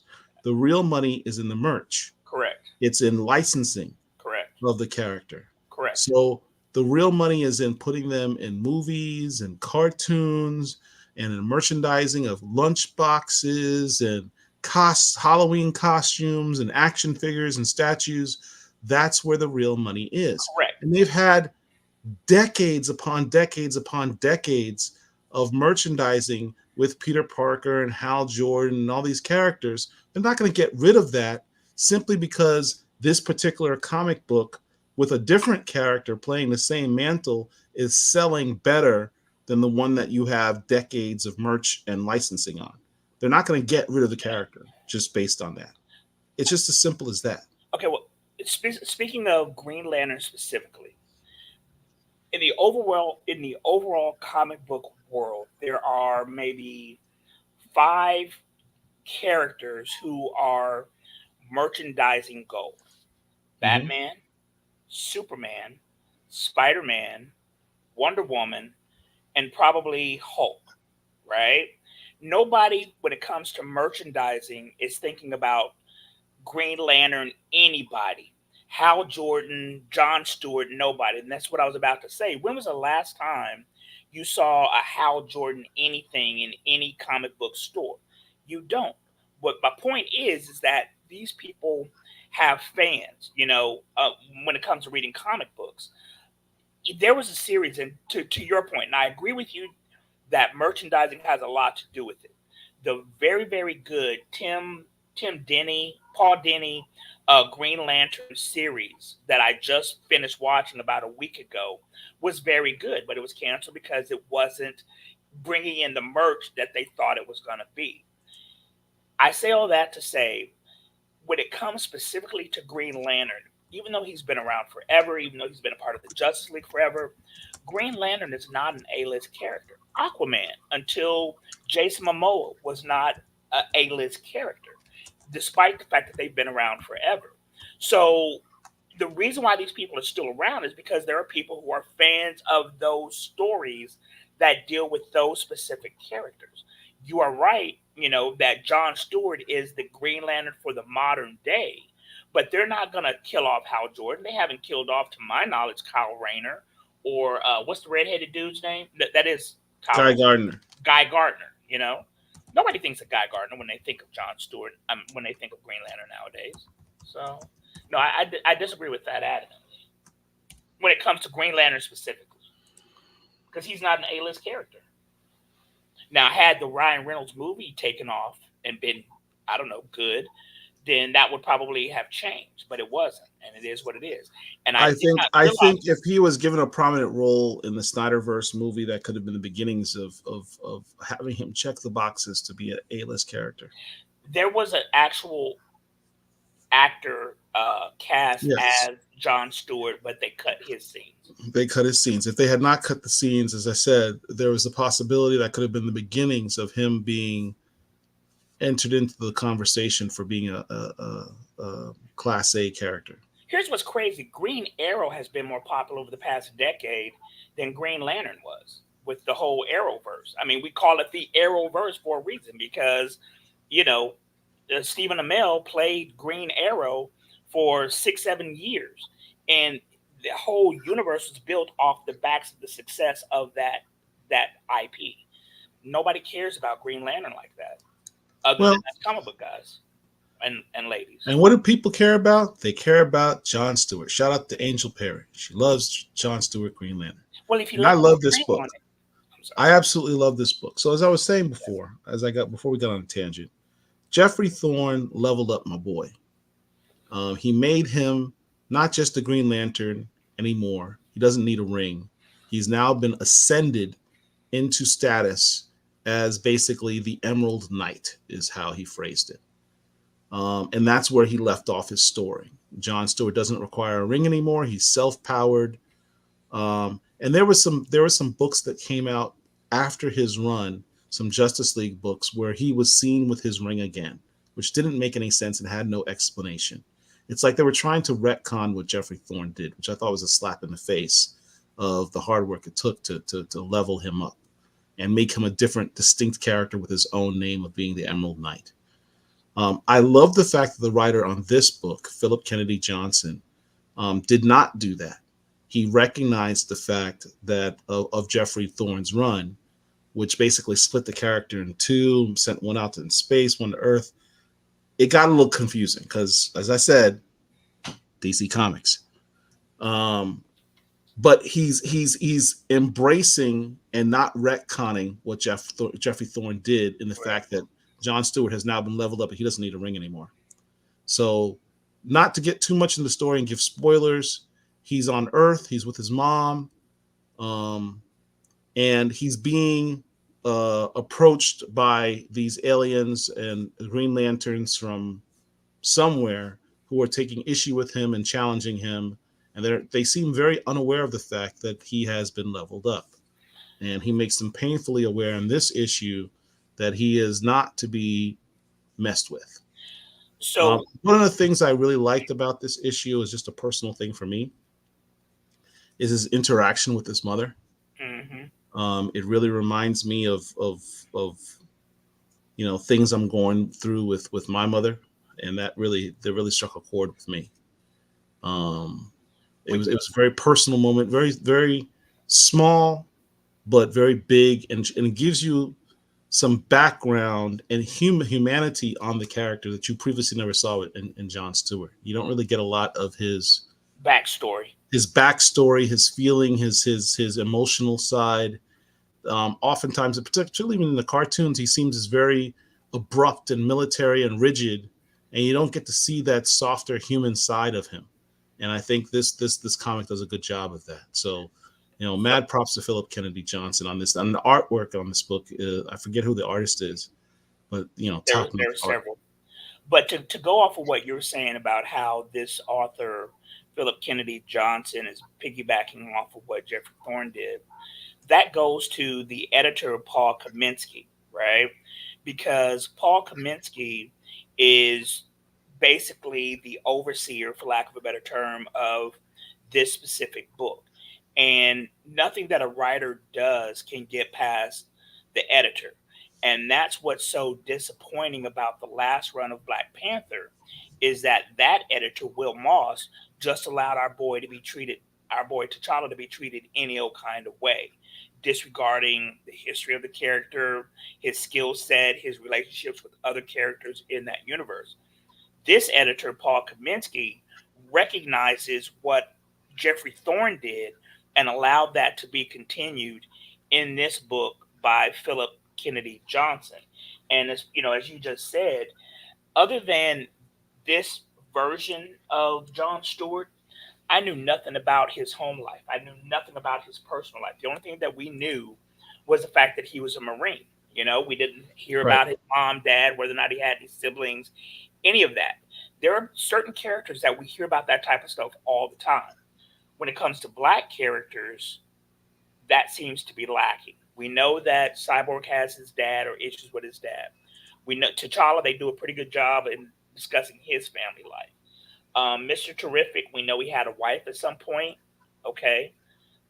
Rage, we knew he has a grandmother, I think, that looks out for him. Okay. Luke Cage, we know he's married or not even married to Jessica Jones. They're shacking up and he's got a baby by her, you know. No, they're married. They're married. They're married now? Okay. There was a No, long they've point they've in been time. married for a minute. Okay. At this point now in 2023, yes, but there was a long point in time that they just had a kid together. They shared a kid. I don't remember when they got married, but I'm sitting up here trying to think. Okay, Jefferson Pierce, Black Lightning. We know about his kids. The way that I know about his kids, because I never really read about him in the comic books, I know about him through the Arrowverse and his show. So in print, I don't know if they really delve into his home life because he's had like two volumes and they were limited series. And they really didn't delve into his personal life like they're doing with John Stewart in this book. So I agree with Paul in regards to that. So yeah, I am liking this book. I'm liking it a lot. And I love Yeah, the art. I'm genuinely enjoying this book. I'm looking forward to the next issue. Hmm. It's definitely the top of my very elaborate and ever growing stack of books to read. Let's go to our next book. Hold on, go to questions first. See what questions or comments are out there. Statements. Yeah, I put these already. They're trying to knock him back down. Wait, not cool back down. John Stewart. John Stewart. When I was talking about the fact that they DC released that Dawn of DC book where they sort of ignored what Jeffrey Thorne did, or didn't, or as Angel said, or as Chillmonger said, they probably didn't even read Jeffrey Thorne's book as a reference when they did that storyline. Hmm. But see, that's the editor's job to make That's the everything editor's job. right, to make everything cohesive, and that's why I'm not a fan. That's absolutely correct. Right, that's why I'm not a fan of Will Moss, based on how he handled the last version of T'Challa. That's another guy whose name who's on the brink of not being said by me. Next book. This was a fun read. Miles Morales, Spider-Man #11. Mark, I know you didn't read this. I enjoyed this book. Um, this isn't a spoiler because if you read the last issue, you know that Blade and his daughter Bloodline, Brielle, show up in with Miles Morales. Um, I love Cody Ziegler's run on Miles. He's made Miles fun again. He's expanding the character. He's putting him into new situations. He's inventing new characters, particularly characters of color. He's inventing new characters, which, quite frankly, is a challenge I always pose to any black comic creator when they have the opportunity to work at the big two. Push them, push them, create new characters. I know you don't want to give away your own IP, but you have the opportunity to expand Marvel to be more than what it is. Um, and not regurgitating the same characters that they love to push to the forefront. Go back in time, go pull out characters that haven't been seen in 20, 30 years and pull them back in, particularly these old obscure black characters. Bring them back. Make people dive through crates and long boxes to go see their first appearance, to see the storyline or backstory on particular on characters. I wish more writers would do that. I wish more editors would encourage their writers to do that. Cody Ziegler's doing a great job. Here's the story. Look, I don't want to go too much into the spoilery stuff, but suffice it to say, there's a big bad. Vampires are involved. Blade and Bloodline show up. Interact with Miles, hook up with Miles, and do a team up. Now, the interesting thing is, as you've probably seen in solicits because it's been blowing up all over the internet, Miles has a new costume. And the costume is very practical for supernatural, demon hunting or monster hunting. I'm not going to go into details on it, but it's kind of cool. And how he gets the costume is even more cool. And I'll say one last thing I thought was really cool was one of the comments that I talked about before is that Blade's been around for a while. He's been around for over 100 years, maybe even closer to 200 at this point. He's seen a lot of stuff. He's worked in the supernatural world a lot. It stands to reason that he may have learned a few tricks or picked up a few trinkets along the way of being someone who focuses on the supernatural for most of his life, which has been very long. He does something in this issue that I've never seen Blade do before. I'll just say it like that. He does something in this issue I've never seen him do before. An ability, power, whatever you want to phrase it, he does something I haven't seen before. And I thought that was cool. Just a little nuance, but it shows that Blade is capable of being more than just a guy who snarls, looks cool in sunglasses, and flares a sword around. There's more depth to him. There's more layers to the dude. And seeing him as a father, seeing that storyline extended from Bloodline was kind of cool too. So I really enjoyed this issue. I really felt like I was doing a remake of Blade 3 but better in this issue. So really dope issue. I enjoyed this. I highly recommend it. So, do we have any comments on this? Alfred says, "Hey, Angel Perry. Angel knows everybody." Or everybody wants to know Angel. FF has no tragic backstory for the characters that I know of, to the extent of Superman, Hulk. That's what the comment he made was referring to. Reed's dad was an absent father. Nobody knows. Nobody knows that. You have to be a true reader to know that. Right. Reed's father was an absent father. They are theorized to be the ancestors of Kang the Conqueror. So that's Reed kind of has his own daddy issues. The Storms, they didn't have a tragic backstory. We don't know anything about Ben Grimm other than his Aunt Petunia and the fact that he is Jewish. But we don't know if he's had a tragic backstory or not. Dr. Doom had a tragic backstory. But going back to that whole topic, it seems like most superheroes have had some type of significant trauma in their formative years that forces them to put on the spandex and risk their lives without compensation. Austin says, question, guys, how long do you think that Marvel will let Miles Morales stay a teenager? Do you think he'll ever become years? This is he'll be a teenager for a long time. I mean, Peter Parker was a teenager for at least 20 years. Dude, Peter Parker was created in 1963. He was a teenager until the 90s. Well, at least this, no, I wouldn't say the 90s, Because but probably he was in his young 20s because he was in college at yeah. Eastern He was State. he went to college Right. in the 70s is when he finally got to college. He was in the college from 70s through the To the 80s, 90s. Yeah. and And he just went to now. grad school in the 90s is when he finally went to grad school.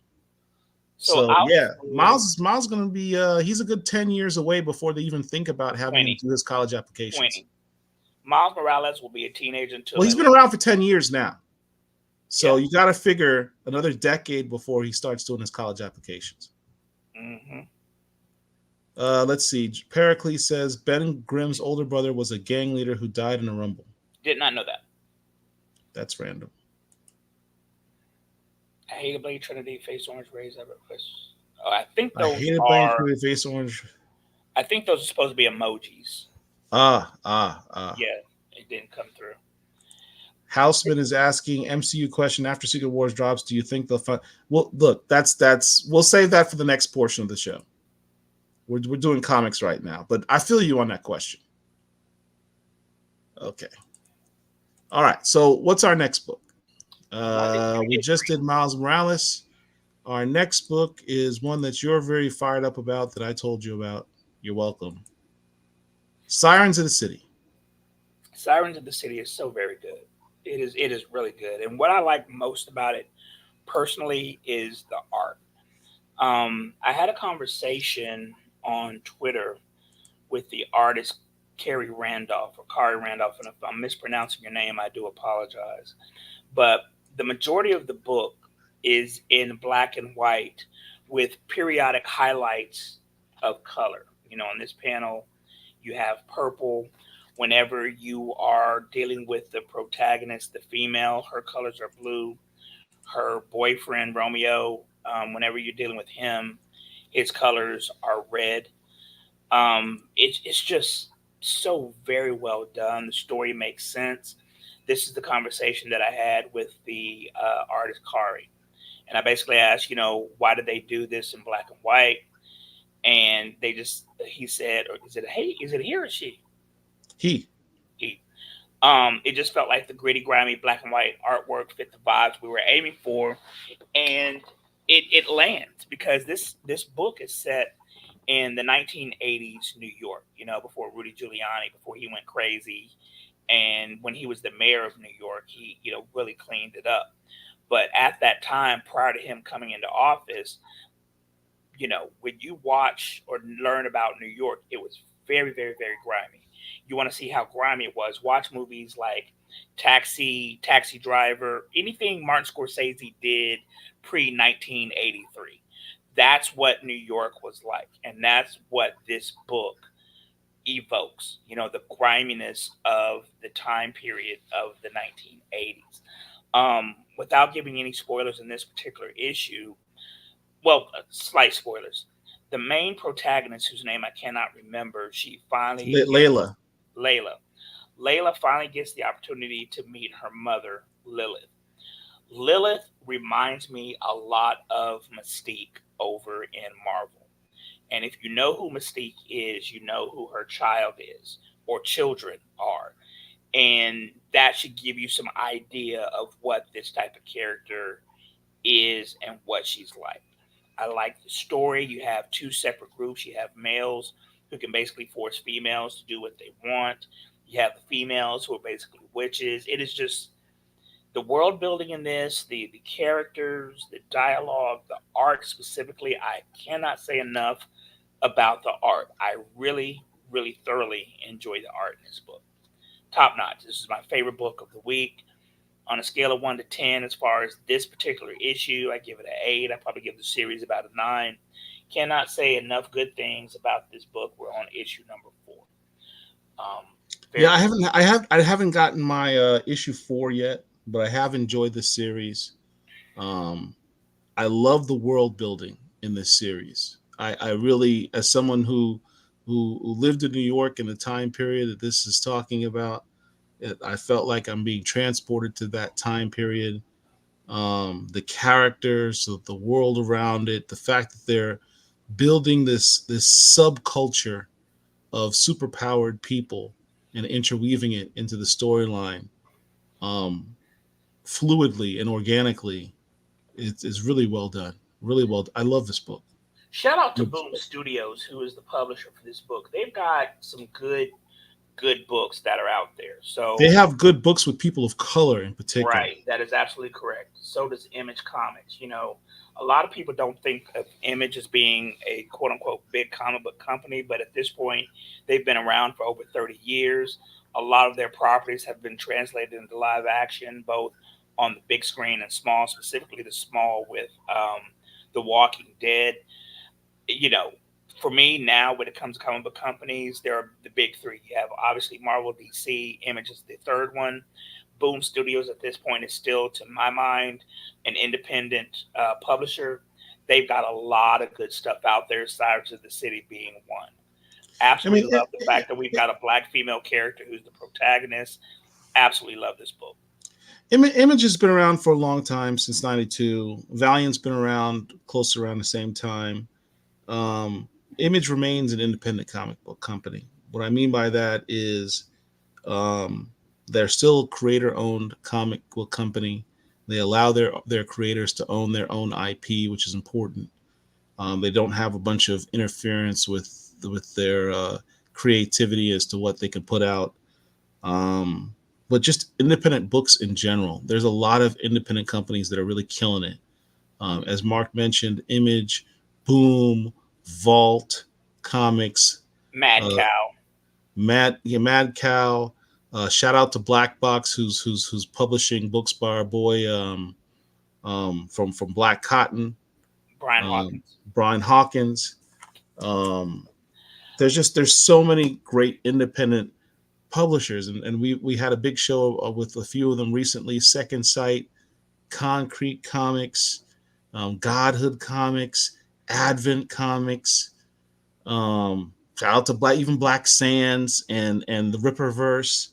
There's so many options for independent books out there right now. I, I'm with every week, I'm becoming less and less tolerant of the substandard effort by the big two in some instances. I don't, as I said a moment ago, I no longer consider Image to be independent. Obviously the first 20 years when they were just getting their feet on the ground, but a lot of their intellectual property has made its way into the mainstream. And that's one of the things, for me at least, that I judge whether or not you're independent or not. People know who Spawn is. Spawn has had both a live action movie and a great HBO series voiced by David Keith. I always get that correct. Craig David? No. Keith David. It's either Keith Keith David. David. Keith David. Keith David. He voiced Spawn, aka he was also the voice of Goliath in Gargoyles. You've got The Walking Dead that has run now, for 15 years, maybe going on 20 years. So, to me, they are no longer an independent studio and haven't been for quite some time. So the other comic book companies that were mentioned, Boom, Vault, etc., those are independent because a lot of people don't know those companies specifically, nor the characters contained therein. Um, Image, it's one of the big three. There are three big comic book companies now. There's a few covers on this one. This is the cover That's the right one that here. I want. That's the one that I had them order This for. cover, oh my God, this cover is beautiful. Yeah, yeah. This cover is absolutely. This is the cover B Franny variant by Fra Image. This is absolutely fantastic cover. It's a work of art. Hmm. This is the type of thing that if you can get blown up in a poster, you should do it. Yeah. Really, really great work of art.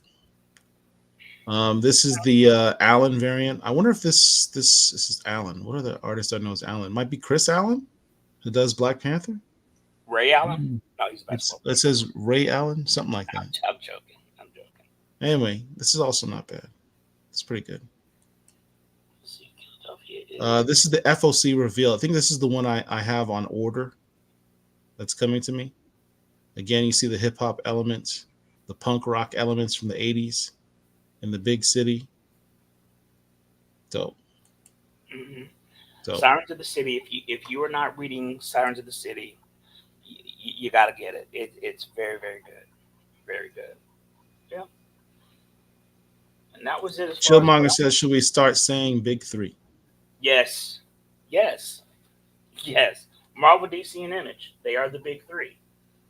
Hell, some of matter of fact, they've had some cartoons. Like I think the Wildcats had a cartoon back in the day. Wildcats and Youngblood both have Yeah. cartoons. Savage Dragon even had a cartoon. Yes, he did. Um, Wayne Ashford asks, is Milestone Media's comics still being distributed by DC, or did their characters get ripped off by DC? They're Screen. still being distributed. They're still owned by Milestone, in answer to your question. They've got to have Um, some type of profit sharing or something because Icon, who was a milestone character, showed up in Justice League Unlimited. So there's got to be some type of contractually something. they have licensed the character. H&H says 120 subs from 2000. So again, I'm not seeing as many likes as I see views. It doesn't take but you guys but 1 second to hit the like button. Please, I'm gonna pause the show. Hit the like button.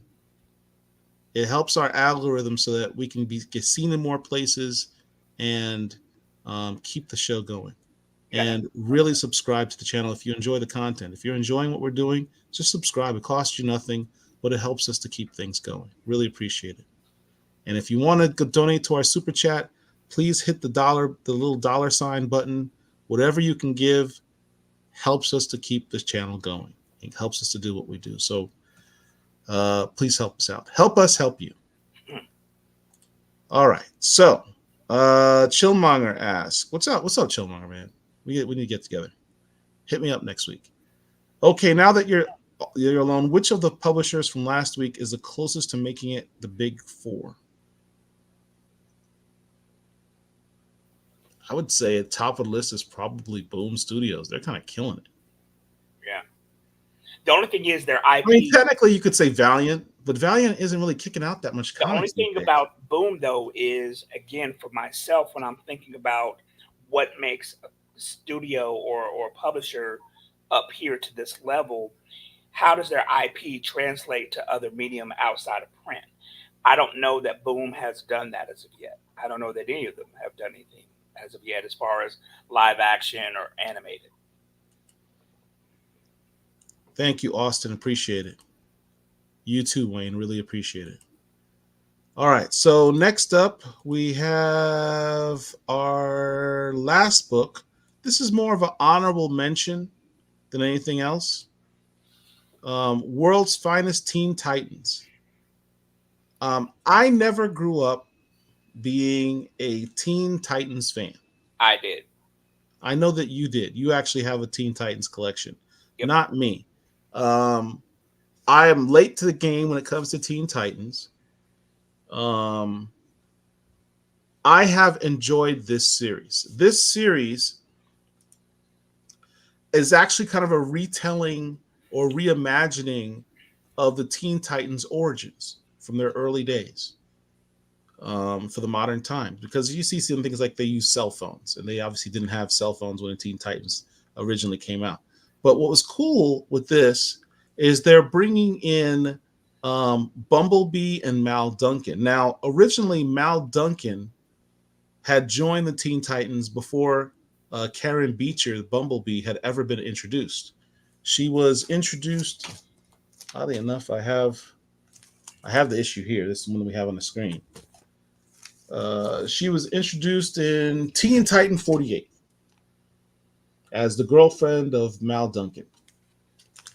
And she later becomes Bumblebee and joins the Teen Titans.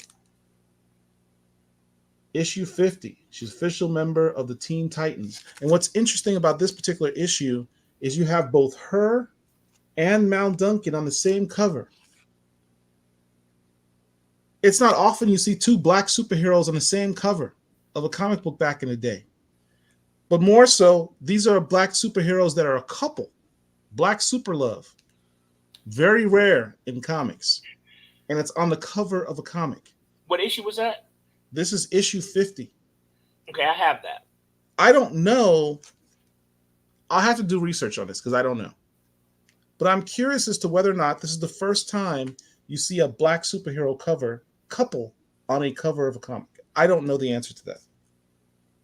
When I say a black superhero couple, I mean two black superheroes that are a couple, Okay, not a so black superhero and a random girl that he's or a guy that they're with that are on the cover. well, here's the thing though. Mal Duncan doesn't have any powers, so he technically is not a quote unquote superhero. He has Well, neither is Batman, but he's still considered a correct. superhero. He's a hero. He's not a superhero. Ugh, we're not going to get to that. We're micro analyzing. I understand your point, but for all intents and purposes, under the definition of superheroes, he's considered a superhero. He's a guy. Fine. There's other covers. I don't care about these other covers. This one is pretty good. This is by John Timms. This is actually pretty good artwork. I like this I one. wonder if he's in relation to Bruce Timms. I was wondering the same thing. Hmm. But Okay, this is a so reimagining of the group, I don't collect World's Finest Titans. I collect Dawn of DC Titans, which is set in which is modern. also a good book, by the way. Yeah, and on this one you can see that Amanda Waller is looming over the Titans, and what I like about it is how underneath the Titans it almost makes it look like a tiara that she's wearing, which I think is pretty cool. And, for somebody who is overweight, has absolutely no superpowers whatsoever, Amanda Waller is one of the most feared and dangerous people in DC Comics. And all she has is a damn master's degree in political science. She's a bureaucrat, right? But she is one of the most powerful individuals in DC Comics based on her knowledge and the way that she's able to manipulate people. And, on Smallville, no, Smallville had Pam Grier as Amanda Waller. It was the Arrowverse that had Amanda Waller, who came from Spartacus. And I can't remember that now. The skinny woman. The skinny one. This- I did not like that version. Um, th- I want my Amanda Waller to be slightly chunky and extremely brilliant and smart. That Big chick was boned. pretty. I'm sorry. Big boned. Okay, sure. I was not. I did not like the version of Amanda Waller that was in the Arrowverse. Viola Davis, love her to death, but I honestly think that they should have given that role to CCH Pounder. They should have rewarded her for her voice acting from I Blade agree with and that sentiment, but Blade. maybe 10 years ago, CCH Pounder, I don't know if she's at the right age for that character right now to be in the franchise. Viola Davis, I think, was an excellent Amanda Waller. She no, without question, absolutely she is. Even though she's not a big girl, she's not chunky, but No, it doesn't matter. She's an the way excellent that actor. the way that she appears, I think of Amanda Waller. So yes, she's a good character. I think that exhausts all of our reads of the week. We have a question here from Chillmonger. He says, no, I mean, who is the hottest black owned creator? Wow. That's gonna start a debate. Um Black, are you referring to black owned comic book company? Is that what you're asking? Who's the hottest black owned comic book company? Um I mean, I'm always going to have my internal bias to Milestone Comics. What are any others? But What but are any others? outside of Milestone, hottest, I would say it's a toss up right now. Ugh, I'm not gonna say this based on comic book sales per se. I'm just talking about what people are talking about the most, or people are putting in work. I would probably say either Godhood or Concrete. Shout out to Lonzo Store. That brother's everywhere. He's putting in work promoting Concrete. And the artwork in those books are great. I even have a stack of them here somewhere. Yeah, I mean, the artwork on these books, fantastic. He's got, great women characters, superheroine characters. That's Odina, Kandake, which is like a Wonder Woman trope, but better. Um, Sister Circle X, all women group. How often do you see that in comics? All black women group. I mean, I give them a shout out just for that. Decimation Earth. They got a whole bunch of books. I bought a bundle recently. Luna. You can tell I have a lot of these women characters because I'm buying these for my daughter. Um, Acolyte. I mean, they've check out Concrete Comics. They're really killing it. You can't say there's a book there that's not there for you. And Godhood Comics Antagonist is fantastic. And from what I understand, as a company, they're building in a way from the ground up to be sustainable long term and expand into the best, to maximizing their IP into movies and television and stuff like that. There's quite a few companies out there doing their thing. Advent Comics, um, they've been in the game for like 15 years. They got every type of character imaginable with fantastic writing, fantastic artwork. Just check out the live that we did. I think it was about a week ago or so, about black creators in comics, and we go through the whole laundry list of black creators that are out there. So plenty to choose from. We have some other comics here. Other comments. Milestone is DC. Milestone is not DC. Milestone is Milestone. I'm not going to debate this. Milestone is not DC. Milestone is distributed by DC. Milestone gets to choose what they choose to do. It does have its limitations by the fact that we don't have any Milestone merch, which I'm still bitter about. But I think that is actually part of the deal with DC that I don't like. Rodney Barnes for me. Oh, that's right. Rodney Barnes, Zombie Love Studios.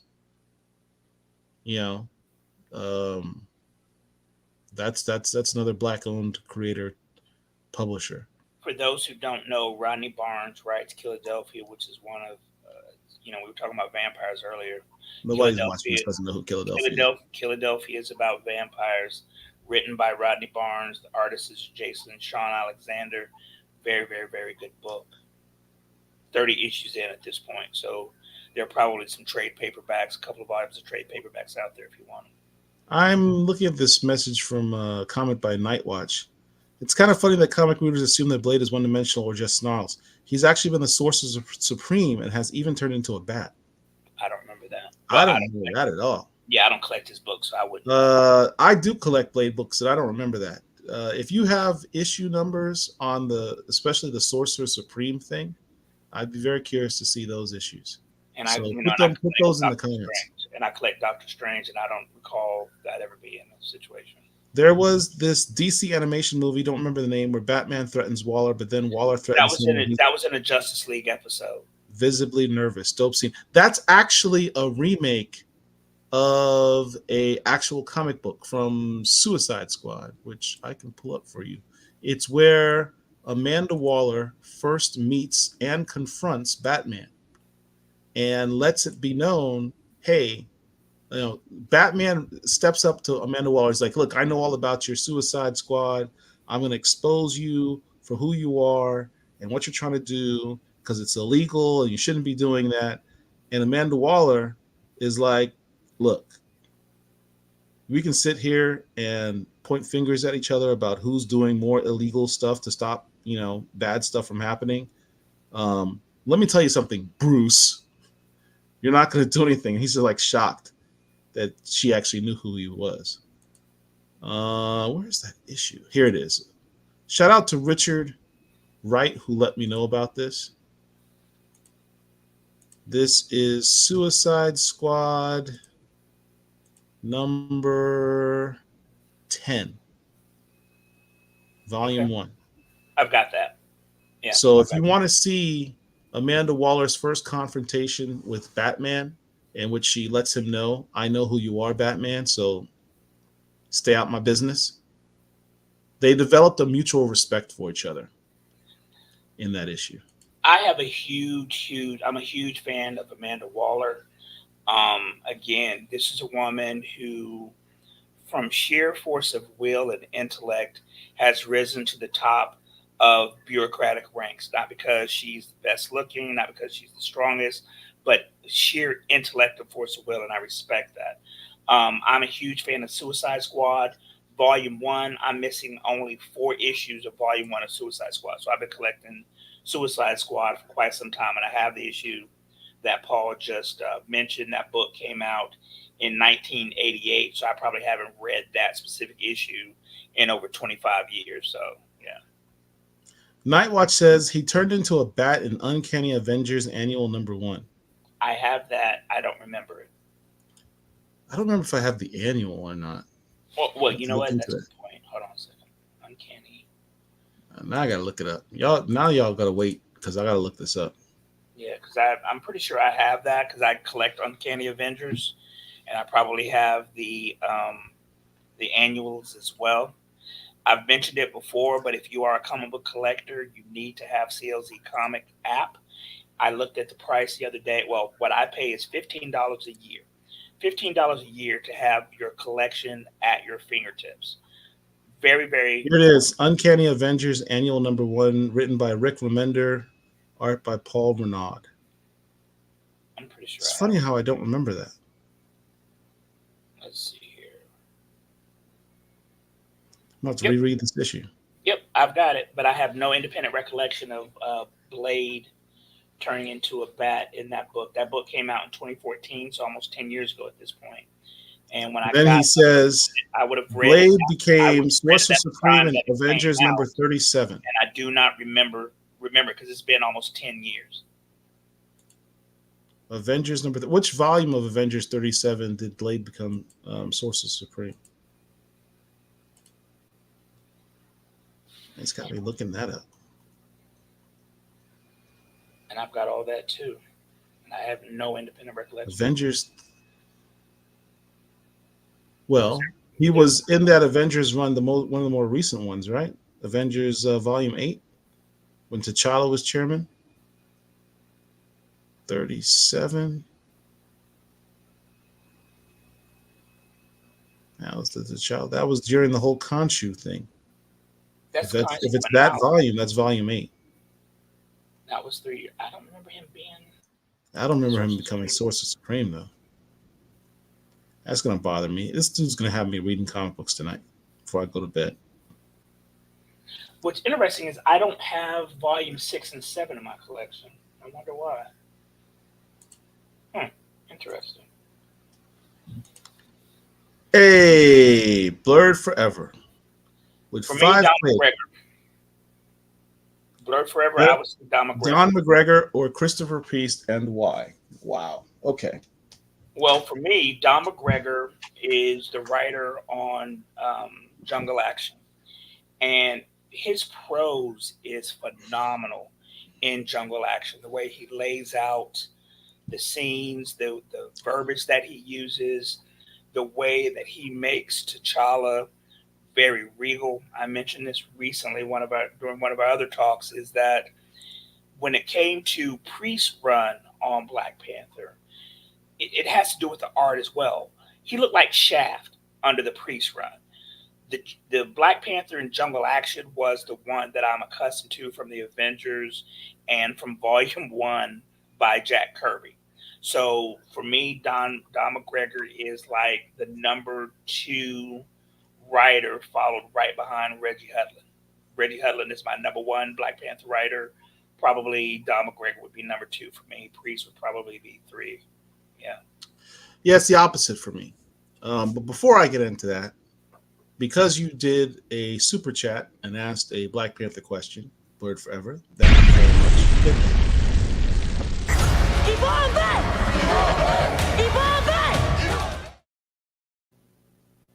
And that Shuri is now the Black Panther. I'm not going to get into it. I'm not touching that. It's opposite for me. Priest is #1 because from a completely biased perspective, um, the Priest run is where I really jumped on the bandwagon of being a Black Panther fan.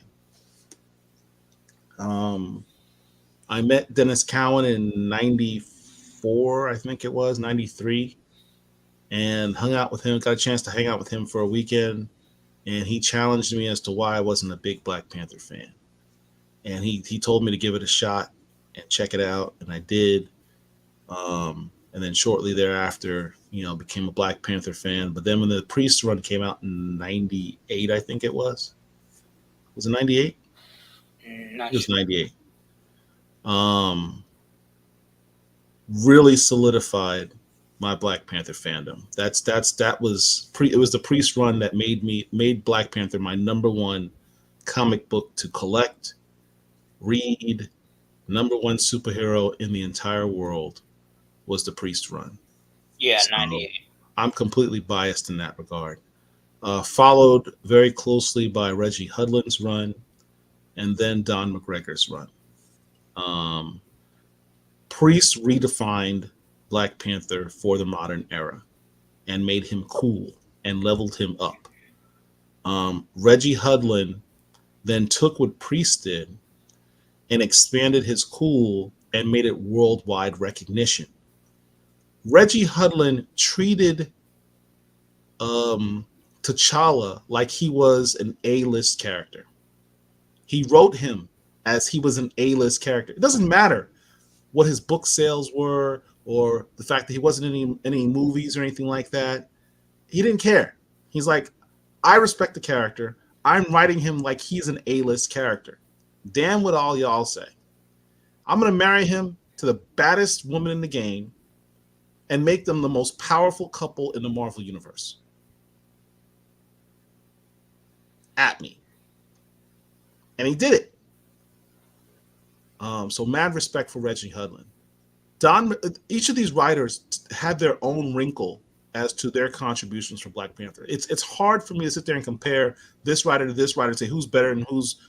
Their contributions are different in their own aspect and they're different in their own way. For Don McGregor, he was the first one to really define the character as to who he is and what makes him tick.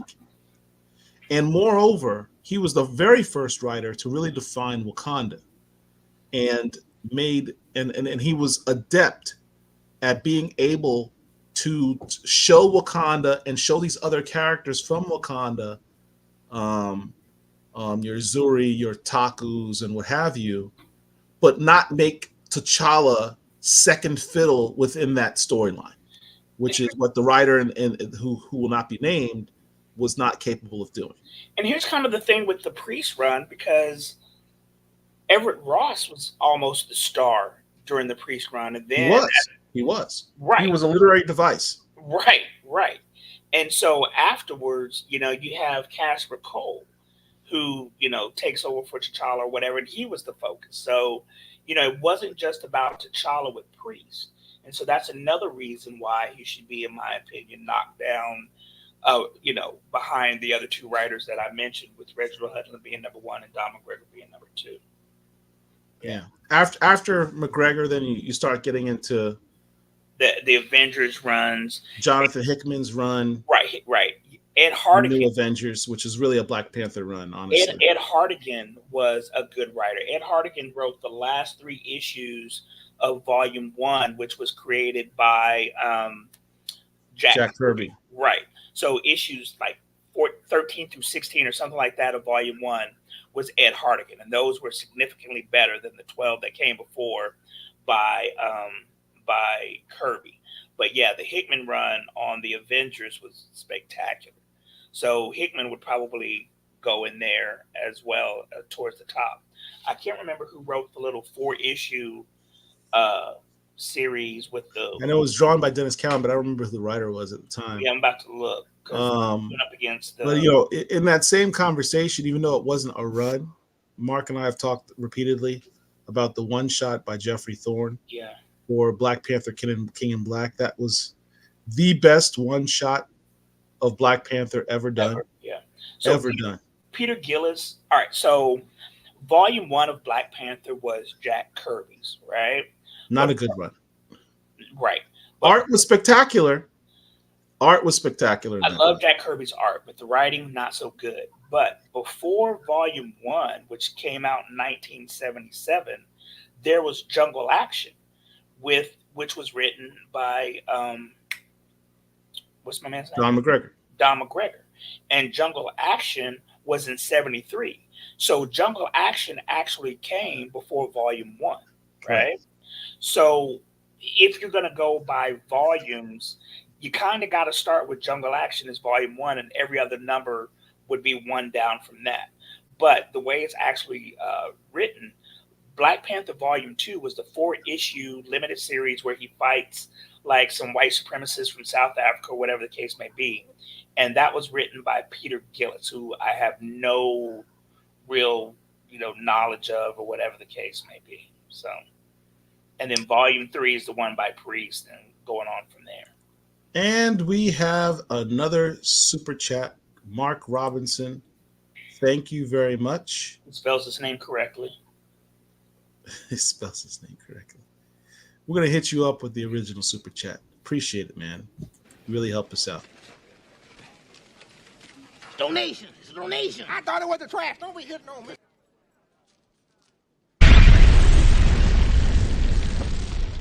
Thank you.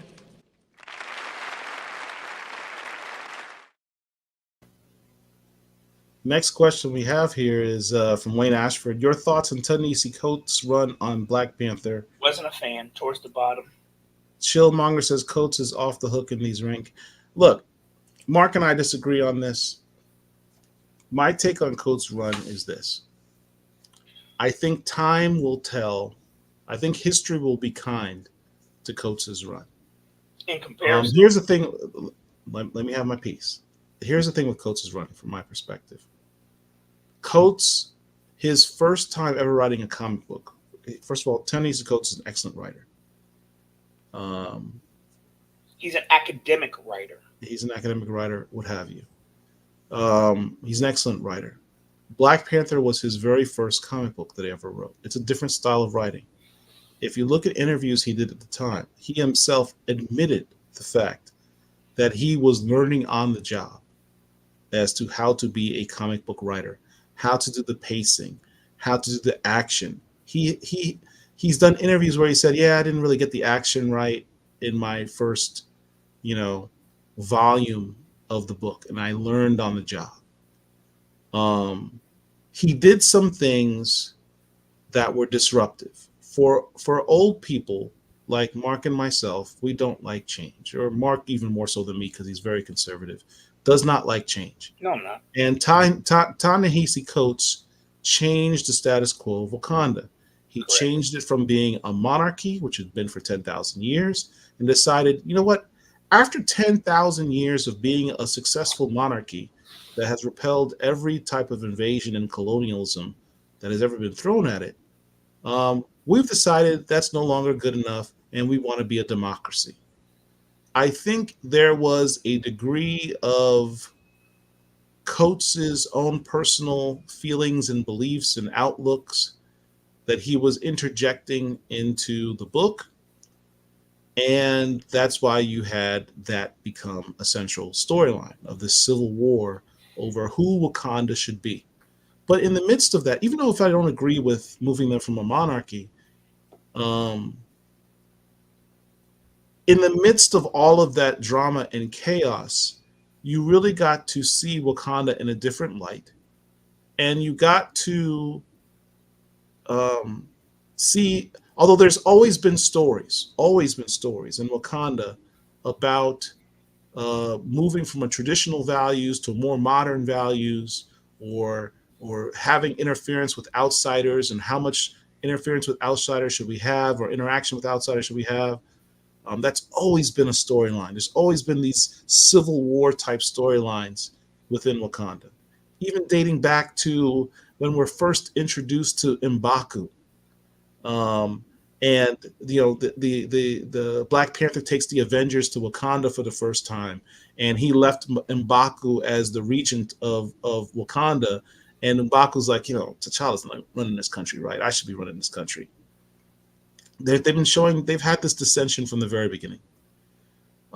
So Coates was able to show new things that we had not seen before. He further defined who the Dora Milaje was and how they work and how their structure is. We just saw them um, as kind of the bodyguards to T'Challa, but we didn't really see how they operate and how they're trained and how their hierarchy works. He defined all of that, and changed their role within Wakandan society. So, and on top of all of that, there was a realignment of the storyline with the Orishas. We know about Bast, but Tai Nisikote expanded Wakanda to also embrace the other Orisha of Western Africa, um, and acknowledge that they exist, and go into that background, which had previously not been done. So that took were some bold moves. But I think Coates is what Coates will truly be recognized, and a lot of people are divisive on this, is his second volume, The Intergalactic Realm of Wakanda. This was the first truly 100% Afrofuturistic story Marvel's ever done. There were no white people in this storyline, this volume, like at all. You were either black or an alien, right up to the end. Um, it is a if this had not been Black Panther and it had simply been a sci-fi comic book, he probably would have gotten even more accolades for doing such an original concept and storyline. Um, I think it was jarring for people to see T'Challa reduced to a slave, and there was no explanation of the backstory as to how that happened. I know when Mark and I were reading it at the time, we're like, what the hell is going on? They have no idea what's going on. So that was a bit jarring. It's probably not the best way to handle it. But as the storyline progressed and you see T'Challa build all of this, and once the storyline's done and you actually see that Ta-Nehisi Coates did this whole storyline based on a blurb that Jonathan Hickman did in Secret Wars, where T'Challa sends these astronauts into space to find the origins of vibranium, and realized that these people went through a time portal and created an entirely different Wakanda, a empire of Wakanda based on his actions in Secret Wars. Um, that's huge. Um, and then culminating in T'Challa becoming an emperor of an entire galaxy. Huge.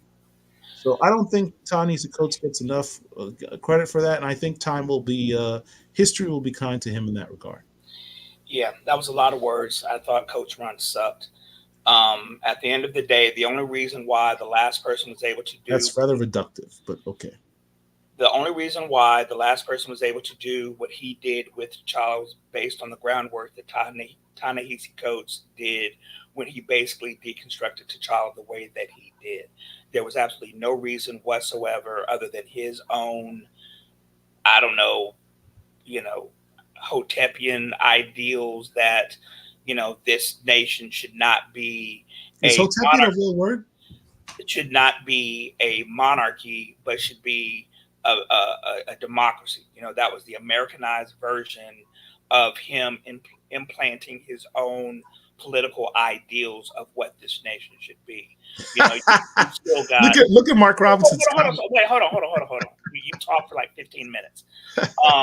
At the end of the day, you've got all these other nations. You've got the Inhumans, which are a monarchy. You've got Asgard, which is a monarchy. You've got Atlantis. All of these nations in Marvel that are monarchies. You got the Shire that are a monarchy. Nobody else has a problem with them being monarchy and telling the stories based on that. But Ta-Nehisi Coates went and changed that. Not only did he change that, but he also made the original Wakandans colonizers, because there were supposedly people in Wakanda that they drove out. And just the way that he made them somewhat the Wakandans, somewhat the enemies, I didn't like that at all. Wasn't a huge fan of the Galactic Empire. That was a whole thing. Now, where is it? We don't touch on that. We don't hear about it anymore. I think it was wasted ink. He is one level to me as far as all of the Black Panther writers. He is one level above the last writer, and I was not a fan of his writing. Paul may be right. People may, as time goes on, they may uh, rewrite history on how quote unquote good the run was, but personally, I don't think it was. Chillmonger says Intergalactic Empire was a terrible jumping on point considering it was after the movie when I became a reader. I guess I could see that, but that's like the comment of these comics aren't necessarily all for casuals, and if you're if you're getting into the comic just based on the movie, I agree with you that that's probably not a very good jumping on point for you.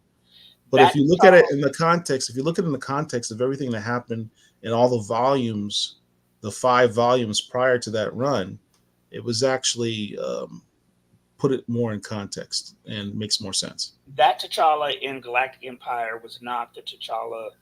There were aspects of that T'Challa there, but that is not the T'Challa that we've come to know. And the clear embodiment of the T'Challa that I've come to know and love was the Jungle Action version, the Hudlin version, and T'Challa the way he has been written over in literal decades over the Avengers. It is crazy how white writers over in the Avengers can get him right, but black writers cannot. And I don't think the last 2 writers outside of Dr. Ewing were able to get him right. That includes Coates, and that includes the last person. Yeah, I disagree with that. I don't have as big a problem with Coates's writing as many people do. I do understand the criticisms of the pacing he had in the first volume was not good. The action levels not good. Some of the choices he made in terms, as I said, with the monarchy thing, don't agree with. I mean, there were choices that he made story wise in that first volume I just didn't like. But that's just because of my own biases of reading all these other comics, and I didn't want all the changes that he made. That being said, I actually really enjoyed the Intergalactic Empire of Wakanda because, as I said, it's an Afrofuturism story. I'm a sci-fi geek. I really digged seeing a concept of Black people in space. That's it. Just Black people in space without any type of influence otherwise, just being themselves. And it was dope. It was a space story, and I really, really dug that. Okay, And then having that culminated in him becoming emperor at the end, and more importantly, those last 2 issues 24 and 25, 24 in particular, had the largest assemblage. And I'll show you as I'm speaking about this. Issue number 24 of Coates' run. Understand, for those who aren't paying attention, issue number 4 of Coates' run, 24, I meant, made history for a number of reasons. I'll pull it up right here.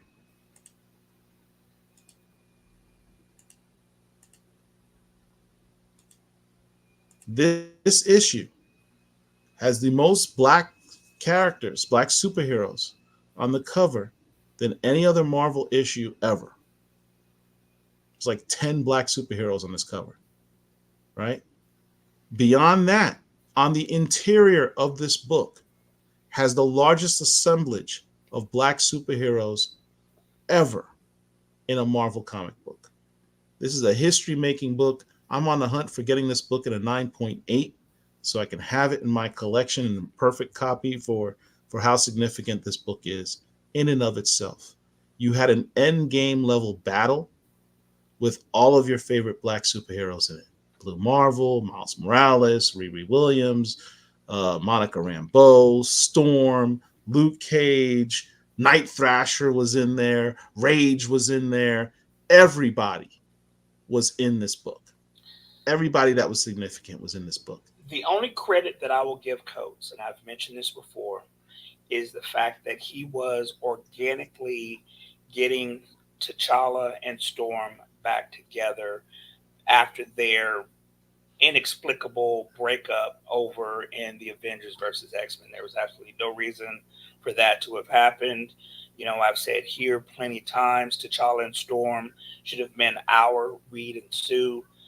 Inexplicably, I'm assuming I'm putting this on the X writers, they went on ahead and broke them up, but he was organically, slowly building them back up. But then once again, over in the X titles with the X of Swords, Storm did something that put a chink in the armor of their love, and then it was completely destroyed in that last run. And whether or not they'll ever get back together, we don't know. Hopefully, Dr. Ewing will be able to do so.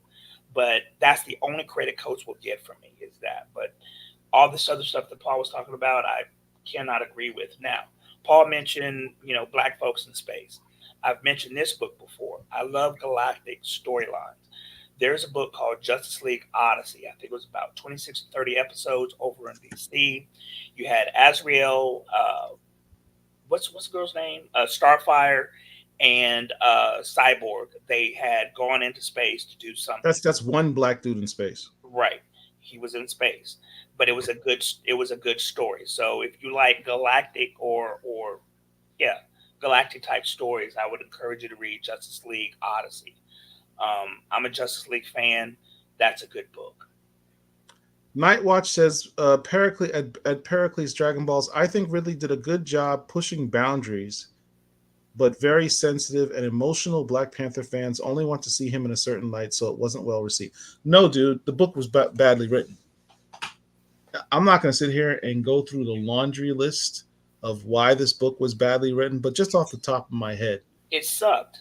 There's no other way to say it. I mean, you listen. No. It sucked as a generalization. Let me be specific. The very first issue, you have people talking to T'Challa, who is the king of Wakanda for a number of years, from a country that had 10,000 years of monarchy, saying, F you, T'Challa, and talking to him, speaking his name like his name is Stanley. Completely unrealistic and uncharacteristic for anyone in Wakanda. There have been people who said, I'm a straight up enemy of yours, T'Challa, who are Wakandan, but still throw respect on the dude's name.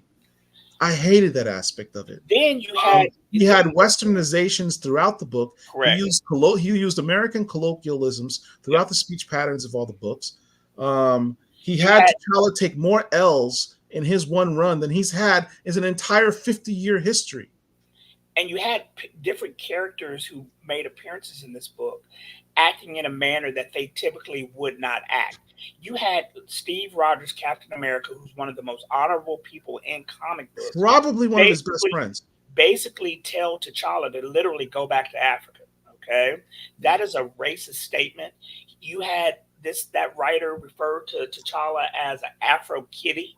I mean, like, it was just a bad book. There is no other way around it. It was horrible. Yeah, in fact, there was definitely an agenda there. It was so bad that I stopped collecting it. I don't have like the last 5 issues of that book, 3 or 5 issues. It was a bad book, and that dude should never be allowed to write a black character again, ever.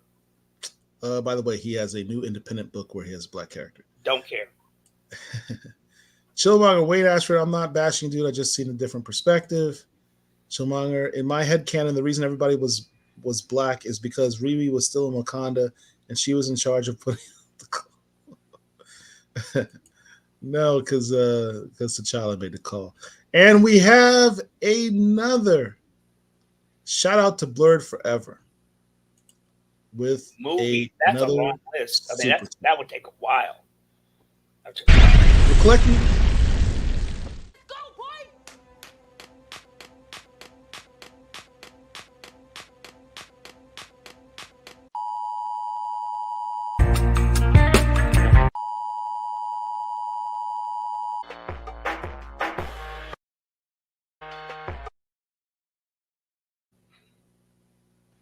You broke the bank on us, Bird Forever. Thank you for that.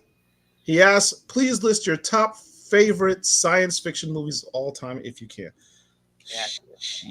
Oh, but speaking of sci-fi, there is a series on, I want to say, Apple TV called Invasion. One of the there are several Hold on, different let's answer the dude's hold on, question. let me finish. Oh Lord. There are several different storylines in it, but one of them involves a black dude. I cannot remember his name now, but he is suspected to be Blue Marvel in the Marvels. But what's his name? He was in the last John Wick movie. What's my man's name? Do you remember? Who are you talking about? In the last John Wick movie, Mhm. there was a black dude. He's Stephen James' brother. Um, but anyway, I mentioned all that to The say guy who's gonna play Blue Marvel, correct. Mr. Nobody. Correct. What is his name? Um, I can't remember his name off the top of my I head. can't remember the top of his name. But anyway, I know who you're talking about. I don't remember his name. yeah, I can see his face as clear as day. But I say all that to say he plays several different black folks play a prominent role in that series. And I would highly encourage you, if you can find it, I think it's on Apple Plus, called Invasion. It's on its second season. So watch that show. But to answer that specific question, um, probably Empire Strikes in no particular order. No particular order. You can't rank these. I'm just thinking off the top of my head. Empire Strikes Back. Agree. Um, Star Trek 2, The Wrath of Khan. yeah. For nostalgia's sake, Krull. Oh, you put a smile on my face with that one. Battlestar Galactica was a series. There was a movie. I swear to God, Battlestar Galactica. It would have been a TV movie. It wouldn't have been a theatrical release. I would have sworn I went to the theater to see a Battlestar Galactica movie. That is an extremely good question. One that I would have to think about. War of the Worlds with Tom Cruise was a very good show. A very good movie. You're insane to make that top 5. That's not top 5. Edge of Tomorrow was also very good. No, not top 5. The Matrix top 5. Matrix, yeah, the original, yeah. Honestly, if you're going from a pure definition of what a science fiction movie is, Back to the Future. Yeah, the original, yeah. And to throw it in as another one just because it's a genre bender, Tron. Wasn't a fan. You weren't a fan of Tron? Actually, you know what? I'm going to be honest with you. I saw the most recent version, but I don't know that I ever saw the original version. Let me put it that way. What? So, yeah. I've known you for over 20 years, and I feel like I don't know you. You've never seen the original Tron? Not that I recall. Back to the Future. Oh my God. Empire Strikes Back. The Matrix. That's 3. Star Trek 2. The Wrath of Khan. Aliens. Yes, the second Aliens film. Yes, Aliens. Predator. Would Predator? Aliens over Predator. Aliens. Well, no, I know, but that's 5. So I'm thinking, would Predator take over anything in the top 5? Nope. So Aliens, Wrath of Khan, Empire Strikes Back, Back to the Future, The Matrix. Those are the top 5. Yep. Yeah. And no, I wouldn't put Predator over any of those. Yeah, those are the top. There's your list, Blurred Forever. Thank you for participating. Night Watch. Someone asked me a question, so I was responding to him, but you let him want to try and defend Coates Run. Okay. Like I said, sensitive and emotional Black Panther fans. Yeah, you picked the wrong channel and the wrong show to make comments like that, bro. Autumn Sugar with the power fist. Shamir Anderson, he has the answer. Thank you, Autumn Sugar. Appreciate it. Thank you. Yes, Shamir Anderson.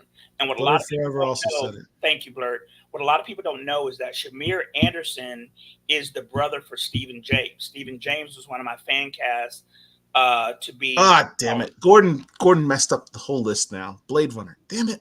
And Blade Runner to me was just It was never that. Blade Runner is a genre bender, though. Yeah, but it was never Terminator sci-fi. Terminator's top 10, but I can't say that I would put it over any of the other. Yeah, I'm sticking with the list that we had. That's still my top solid. 5. That's a solid top 5 list. That's a solid top 5 list. Yeah, And But most of that list came in the 80s for oddly enough. 80s was a great time for sci-fi yep, movies. yep. Terminator 2 is one of the best sci-fi movies ever. You know what? I would put Terminator 2 over Wrath of Khan. You're insane. Yeah, I would put Terminator 2 over Wrath of Khan. No, I'm not doing that. Children of Men, no, definitely not. No, definitely not. Star Wars episodes. Did he say 3? Star Wars episodes 3 through 6. Absolutely not. Oh, hell no. Absolutely not. Nope. No. Nope. War of the Top Worlds. 50. I've never seen the 1953 version. I've never seen the 1953 version, and I can't say that I've seen the 1954 version of Godzilla. I might give you War of the Worlds as being a legitimate contender for top 5, as well as Godzilla, because those are classics. But the rest of this list, no. Night Watch has a Space Odyssey. I assume he's referring to 2001: A Space Odyssey. That was a weird movie. It was a weird movie, but it is a classic, and the special effects at the time were outstanding. For 1969, I think the movie came out. Really incredible visual effects. Incredible visual effects. Not top 5, not top 10, but top 20. Logan's Run. Yeah, legit. So wait, I'm assuming Facebook user is saying that Battlestar Galactica was in theaters. It was. My dad took me to that. I'm telling you, Battlestar Galactica was originally released in the theaters and then became a television I just have series. no independent recollection of that. Yeah. None whatsoever. Krull absolutely is a classic. Krull is a classic. I thought I heard a rumor they're going to remake Krull. Yeah, I don't know. A young Liam Neeson was in that movie. Yes, he was. Mm-hmm. The weapon in that movie, the glaive. Yes, that's something. I have a collection, as you know, Mark, of like movie and television show weapons. I'm looking at it now. I've got a blade sword. I've got Captain America's shield, T'Challa's necklace from the movie. I've got swords from Highlander, Kill Bill, Michonne's sword from Walking Dead, phaser and communicator from Star Trek, Thanos, the Infinity Gauntlet, a whole bunch of stuff, collectibles. What I don't have is the glaive from Krull, and I need to add that to my collection. Do me a favor. Create a poll either on Facebook and or Twitter and ask this question. What is the better sci-fi movie? Star Trek: The Wrath of Khan or Terminator 2? For me, Terminator 2 is better than The Wrath of Khan. And I love Wrath of Khan. Wrath of Khan will be top 20. I'm a top 10. But Terminator 2 was so phenomenal. Arrival was a good film, but it's not a top 5. Weird. I mean, it got a lot of hype. Interstellar I did not like Interstellar at all. It was okay. It was a little weird for me, but I wouldn't put it in the top 5. He wrote that. Night Watch, and I finally agree on something. Tron is a classic. And it is, but I can't say that I've ever seen the original. It's that movie was literally 30 years ahead of its time, and I'm not even exaggerating. No, I don't disagree. Old Jeff Bridges. Blade Runner. Definitely Blade Runner. Blade Runner's up there. Yeah. Mark, Blade Runner was born. I can't agree with you on that one, bro. Does anyone know when the next issue of Hardware and Icon? You hitting sore subjects with me, man. 2025. You're hitting a sore subject with me. It's been a couple of months at this point. Now that I think about it. Chillmonger, this is for you. You say Milestone's not independent. They acting like independent based on their schedule of when their comics are coming out. Let's see. When's the last time that it came out? Hardware and Icon. Where are you? Return of the Jedi. Return of the Jedi was one of the best, the better Star Wars movies, but not better than The Empire Strikes Back. No way better than Empire Strikes Back. Empire Strikes Back is so good. It is literally in the American. What do you call it? The American movie? No. What do you call it? What do you call the national? Something. Yeah. You know what I'm talking about? The Film Institute, the American Film Institutes, AFIs. The American Film Institute's considered one of the greatest films of all time. Yeah. That's how good Empire Strikes Back is. Okay, so Icon versus Hardware. Night Watch says Alien is greater than Aliens? That's insane. No. No, bro. So check it. We are now in October. The last Icon versus Hardware came out in August. So yeah, they're just a smidge behind. They really seriously behind. Great. The Thing, John Carpenter's The Thing was really good. Is Escape from New York sci-fi? Nah. It is. It is. It took place in the future. They had science fiction technology. The movie literally took place 20 years in the future. They had GPS. What was the science? What was the science in that movie that was not real? It literally took place in the future. I'm not gonna say that Escape from. They had technology the flying thing he flew into New York in. That's not a real airplane. It was a glider. They had those during World War II. They don't have that real glider in real life. Yes, Mark. they do, Paul. They use that particular glider does not exist in real life. Paul, they have gliders that they used during World War II that were pulled by planes. Listen to the words I said. That particular glider, not that model, no, but they had life. the technology back in the 1940s. It's technically sci-fi. So no, that doesn't count. It takes place in the future. That makes it science fiction. Well, now it takes place in the past. Do you realize? Well, now it takes place in the past. I agree with you. But at the time the movie was made in 1980s, the movie was taking place in the 1990s. I don't count Escape from New York. The Thing was, it's a horror. Rocky is my favorite sci-fi. Mark is playing with us at this point. Okay, Rocky's on that. I mean, Mark is on that good shit. T2, yes, we said that. I know this isn't popular, but I really like District 9. District 9 was phenomenal. District 9 was a good movie. It was top 20. It'll be top 20. District 9 was a legit film. Yeah. I need a Glaive too, man. Look, if you find one, let me know, man. I checked on eBay and the prices on a Glaive remake were just astronomical. Check on Etsy. That's actually not a bad idea. I have a bat left from Star Trek. I do too. I do have a bat left from Star Trek. I didn't list that. T2 is almost a perfect movie if you break it down. I agree. It is a very good movie. Yeah. I admit that. So I will take that over Star Trek. Gattaca is one of my favorites. Okay. I mean, it was okay. No. Chill Margaret says, Milestone shall be our topic next week. All day, every day, man. I'll talk Milestone all day. I'm an unabashed, biased Milestone fan. No comic company has ever emulated what they've done. That's I stand on that square. Are there companies that are shooting their shot for the spot? Absolutely, and I encourage it. I encourage the Godhoods and the Advents and the Concretes and the Zombie Loves to take Milestone spot. I throw the gauntlet down and say, please take Milestone spot. It's been 30 years. You had enough time. Milestone is the Motown of comics, basically. It is. Like you really gotta put up some numbers and put up some quality work if you want to say that you're better than Milestone. Well, I haven't seen it. It's not just that. It's just the fact that it was the first Black-owned company the way that Motown was. You know what I'm saying? So after Motown, you had Bad Boy, you had Death Row, you had Rap-A-Lot, et cetera, et cetera, et cetera.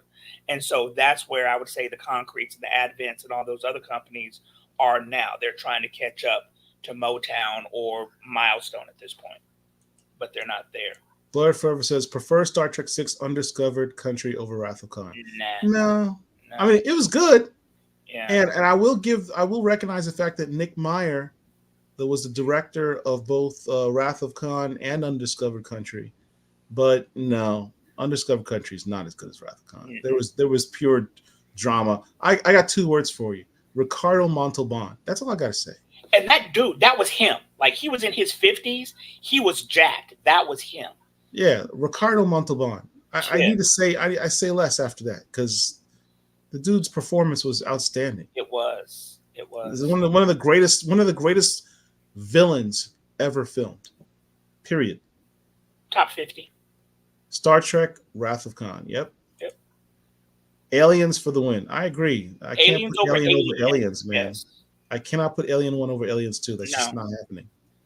Snowpiercer and Cloverfield. Cloverfield was really, really, really good. A lot of people hated Cloverfield. Cloverfield was phenomenal.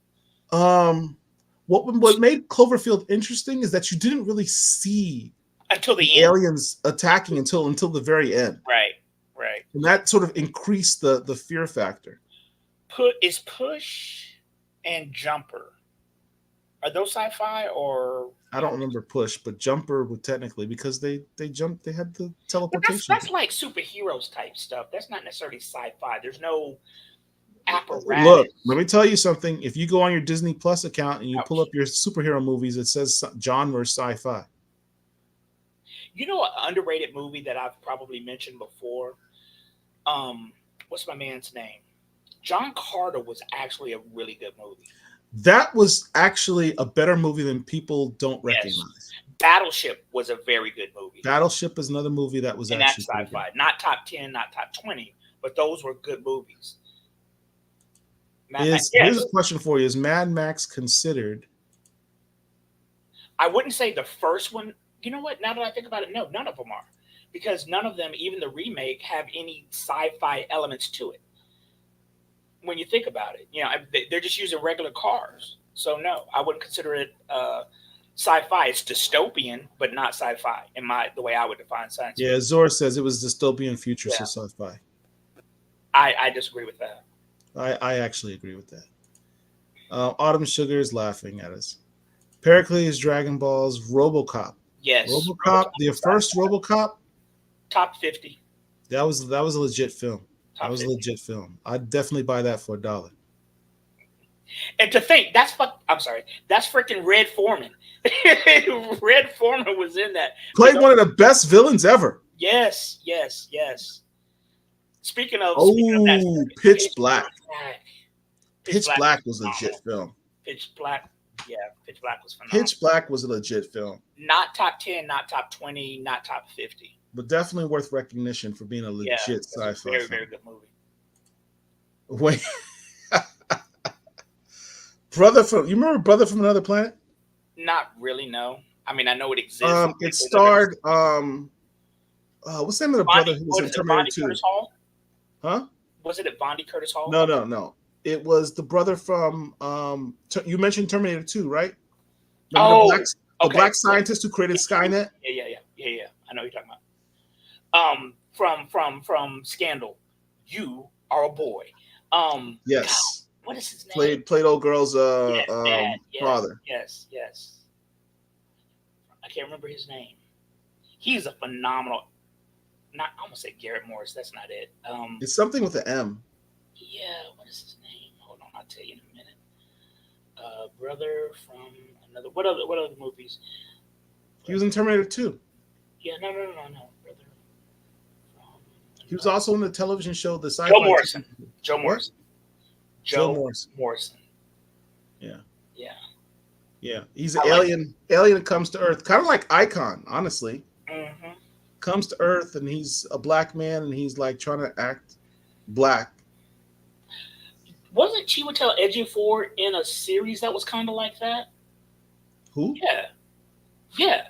Mordro. He was in a series. I think that was him. That was in a series that came out about a year or two ago. That was kind of similar to that, where he was, a space alien who came down, black, blah blah blah.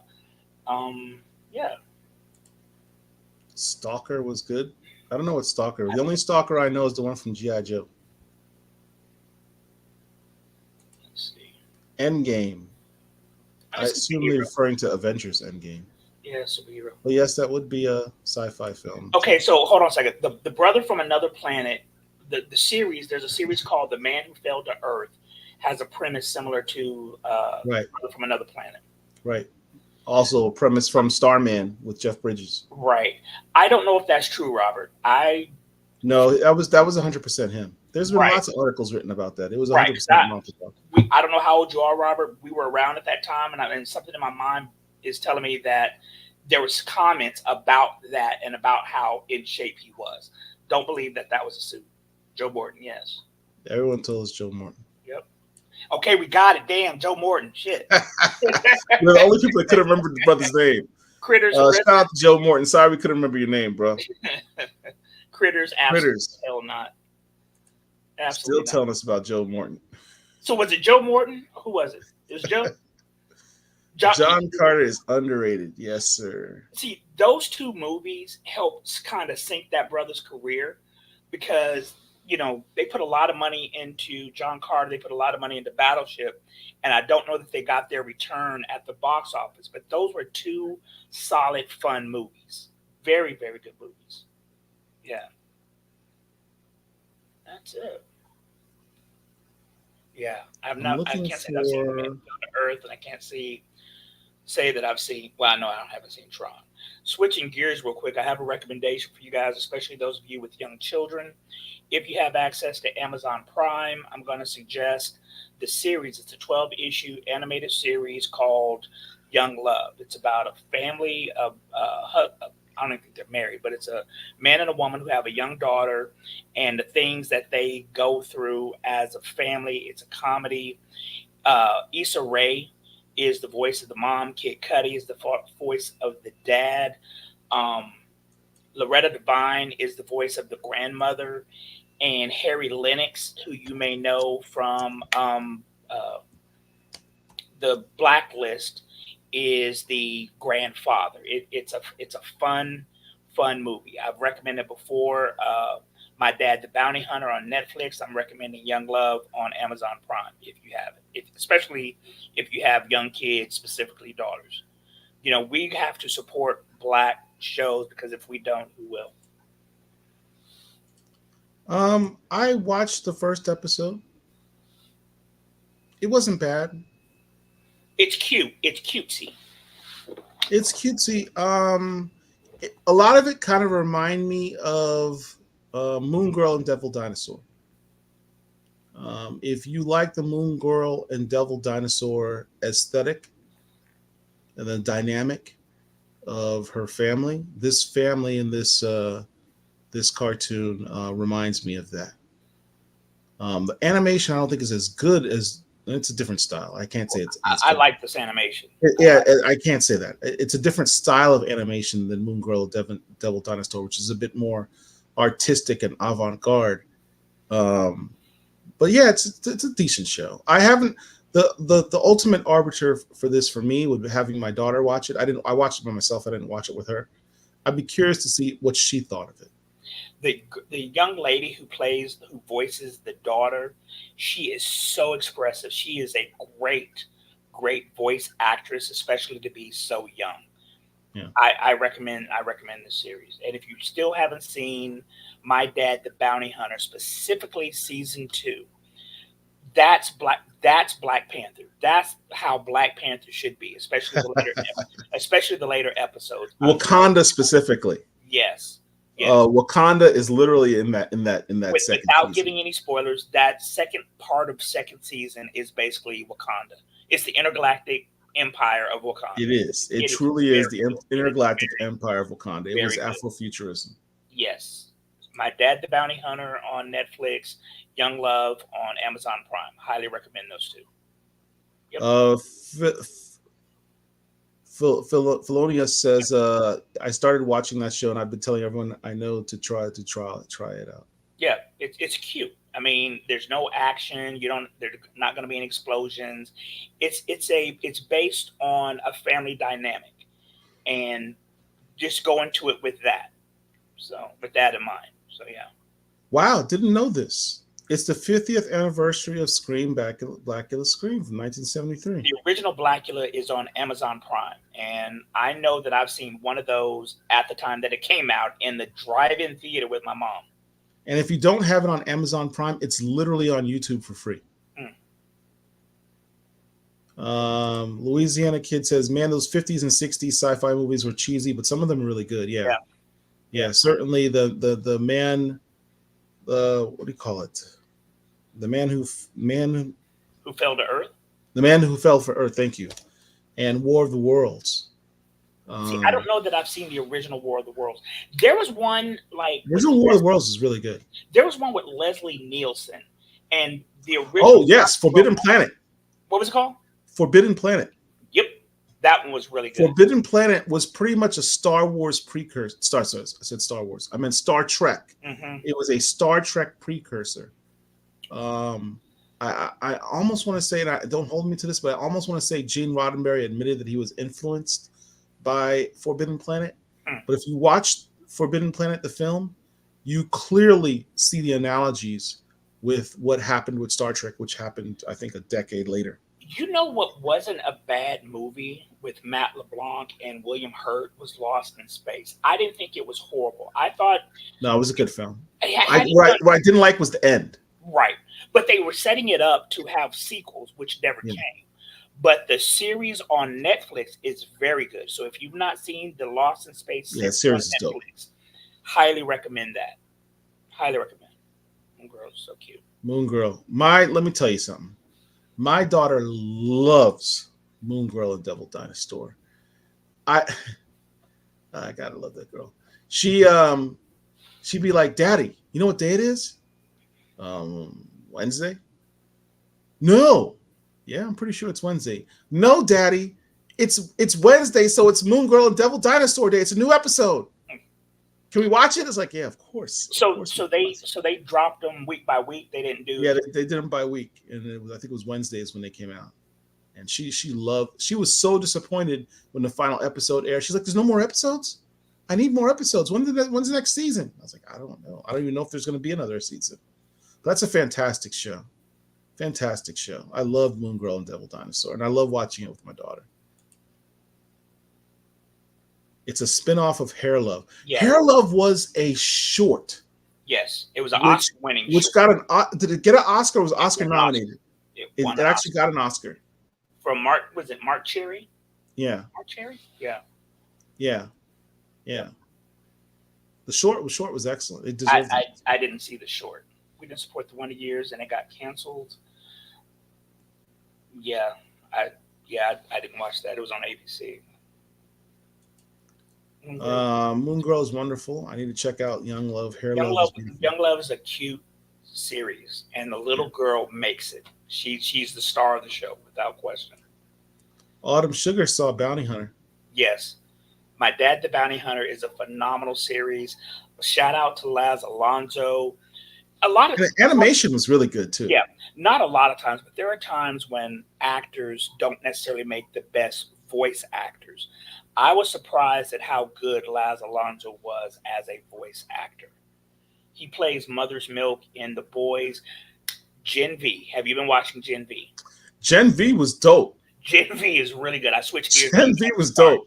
Gen V is really, really good. I was shocked it was only 5 episodes because I literally was like, "When's the next episode?" It's 6 episodes. The 6th episode has dropped today. There's It did? Yes. Why am I sitting here talking to you when there's a 6th episode? It comes because it'll be there. You can pick it up whenever you want. It's an ongoing. So basically, Gen V is the New Mutants. Is basically what it is. Yeah. New Mutants are X-Men. It's a spinoff of the series The Boys. If you have not watched The Boys, highly recommend it. It is extremely good. Gen V picks up on that as well. It cannot say enough good things about that. And one of the main stars is a young black lady. Very good. Very good. Louisiana Kids. I just got around to reading the What If issues with Miles Morales. I enjoyed all of them except the Thor issue. Right. But Yeah, the best one was actually the first one done by Cody Ziegler. that was the where- one who was Where he became Captain America. right? Where he was Captain America? Yeah, Okay. that was good. That was legit good. So here's the thing. The Thor issue probably was the weakest one, but you cannot tell me that was not the best looking Odin ever. The way he looked with his like fur coat, that brother was bad.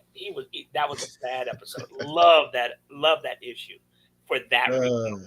But the writing in it got some flack when it first came out. So yeah. The slow-mo morgue scene from Blackula still scares the hell out of me. Yeah, I don't remember that. Yeah, I do. Do you remember Phantasm? I remember the name. I don't remember I know it was an 80s film. Yes, I don't remember. about the dude who was not a mortician, but yeah, kind of like a mortician. Really tall dude going around stealing bodies with the little midget people things, and he had the ball that had the little razors in it that would stick in your head. So I don't think we use the term midget anymore, from what I understand. okay, small people, whatever the hell. But it was like they were like little troll people. Oh, it was that movie. I think scared troll me. even sounds worse than midget. Well, that's what they were. So You're an That was idiot. it. All right. Love War of the Worlds, Autumn Sugar says. I, That's a classic film. Invasion of the yeah. Body Snatchers is a classic. So there have been several. So which one? The Day the Earth The Stood Day Still. the Earth Stood Still. Not the Yeah. one with Keanu Reeves, because that one wasn't that good. Enemy Mine. Louis Gossett Jr. and Dennis. Dennis Quaid. Yeah. Mm. It was basically a retelling of Robinson Crusoe. What was the one with James Caan and the people with the big heads with the things on it? Alien Nation Yes. Yes. got turned into a television series, which is Yes. actually a very Yes, good it did. television series. Yes, it did. Only Coneheads, sci-fi. E.T. I'm surprised nobody said E.T. not a single person said E.T. Yeah, not E.T. The tall The man. Tall Man. I don't remember the Tall Man at all. Yeah. But we've been on for almost 3 hours, man. It's been exactly 3 hours. So as always, I don't know if I'll be available next week because next week is Morehouse's homecoming. So I don't know if next Friday I'll be available, but I'll let you know probably like Wednesday or Thursday. All right. For those who are watching, thank you for watching the show with us. If you haven't done so already, please, again, hit the like button, subscribe to our channel, share the video.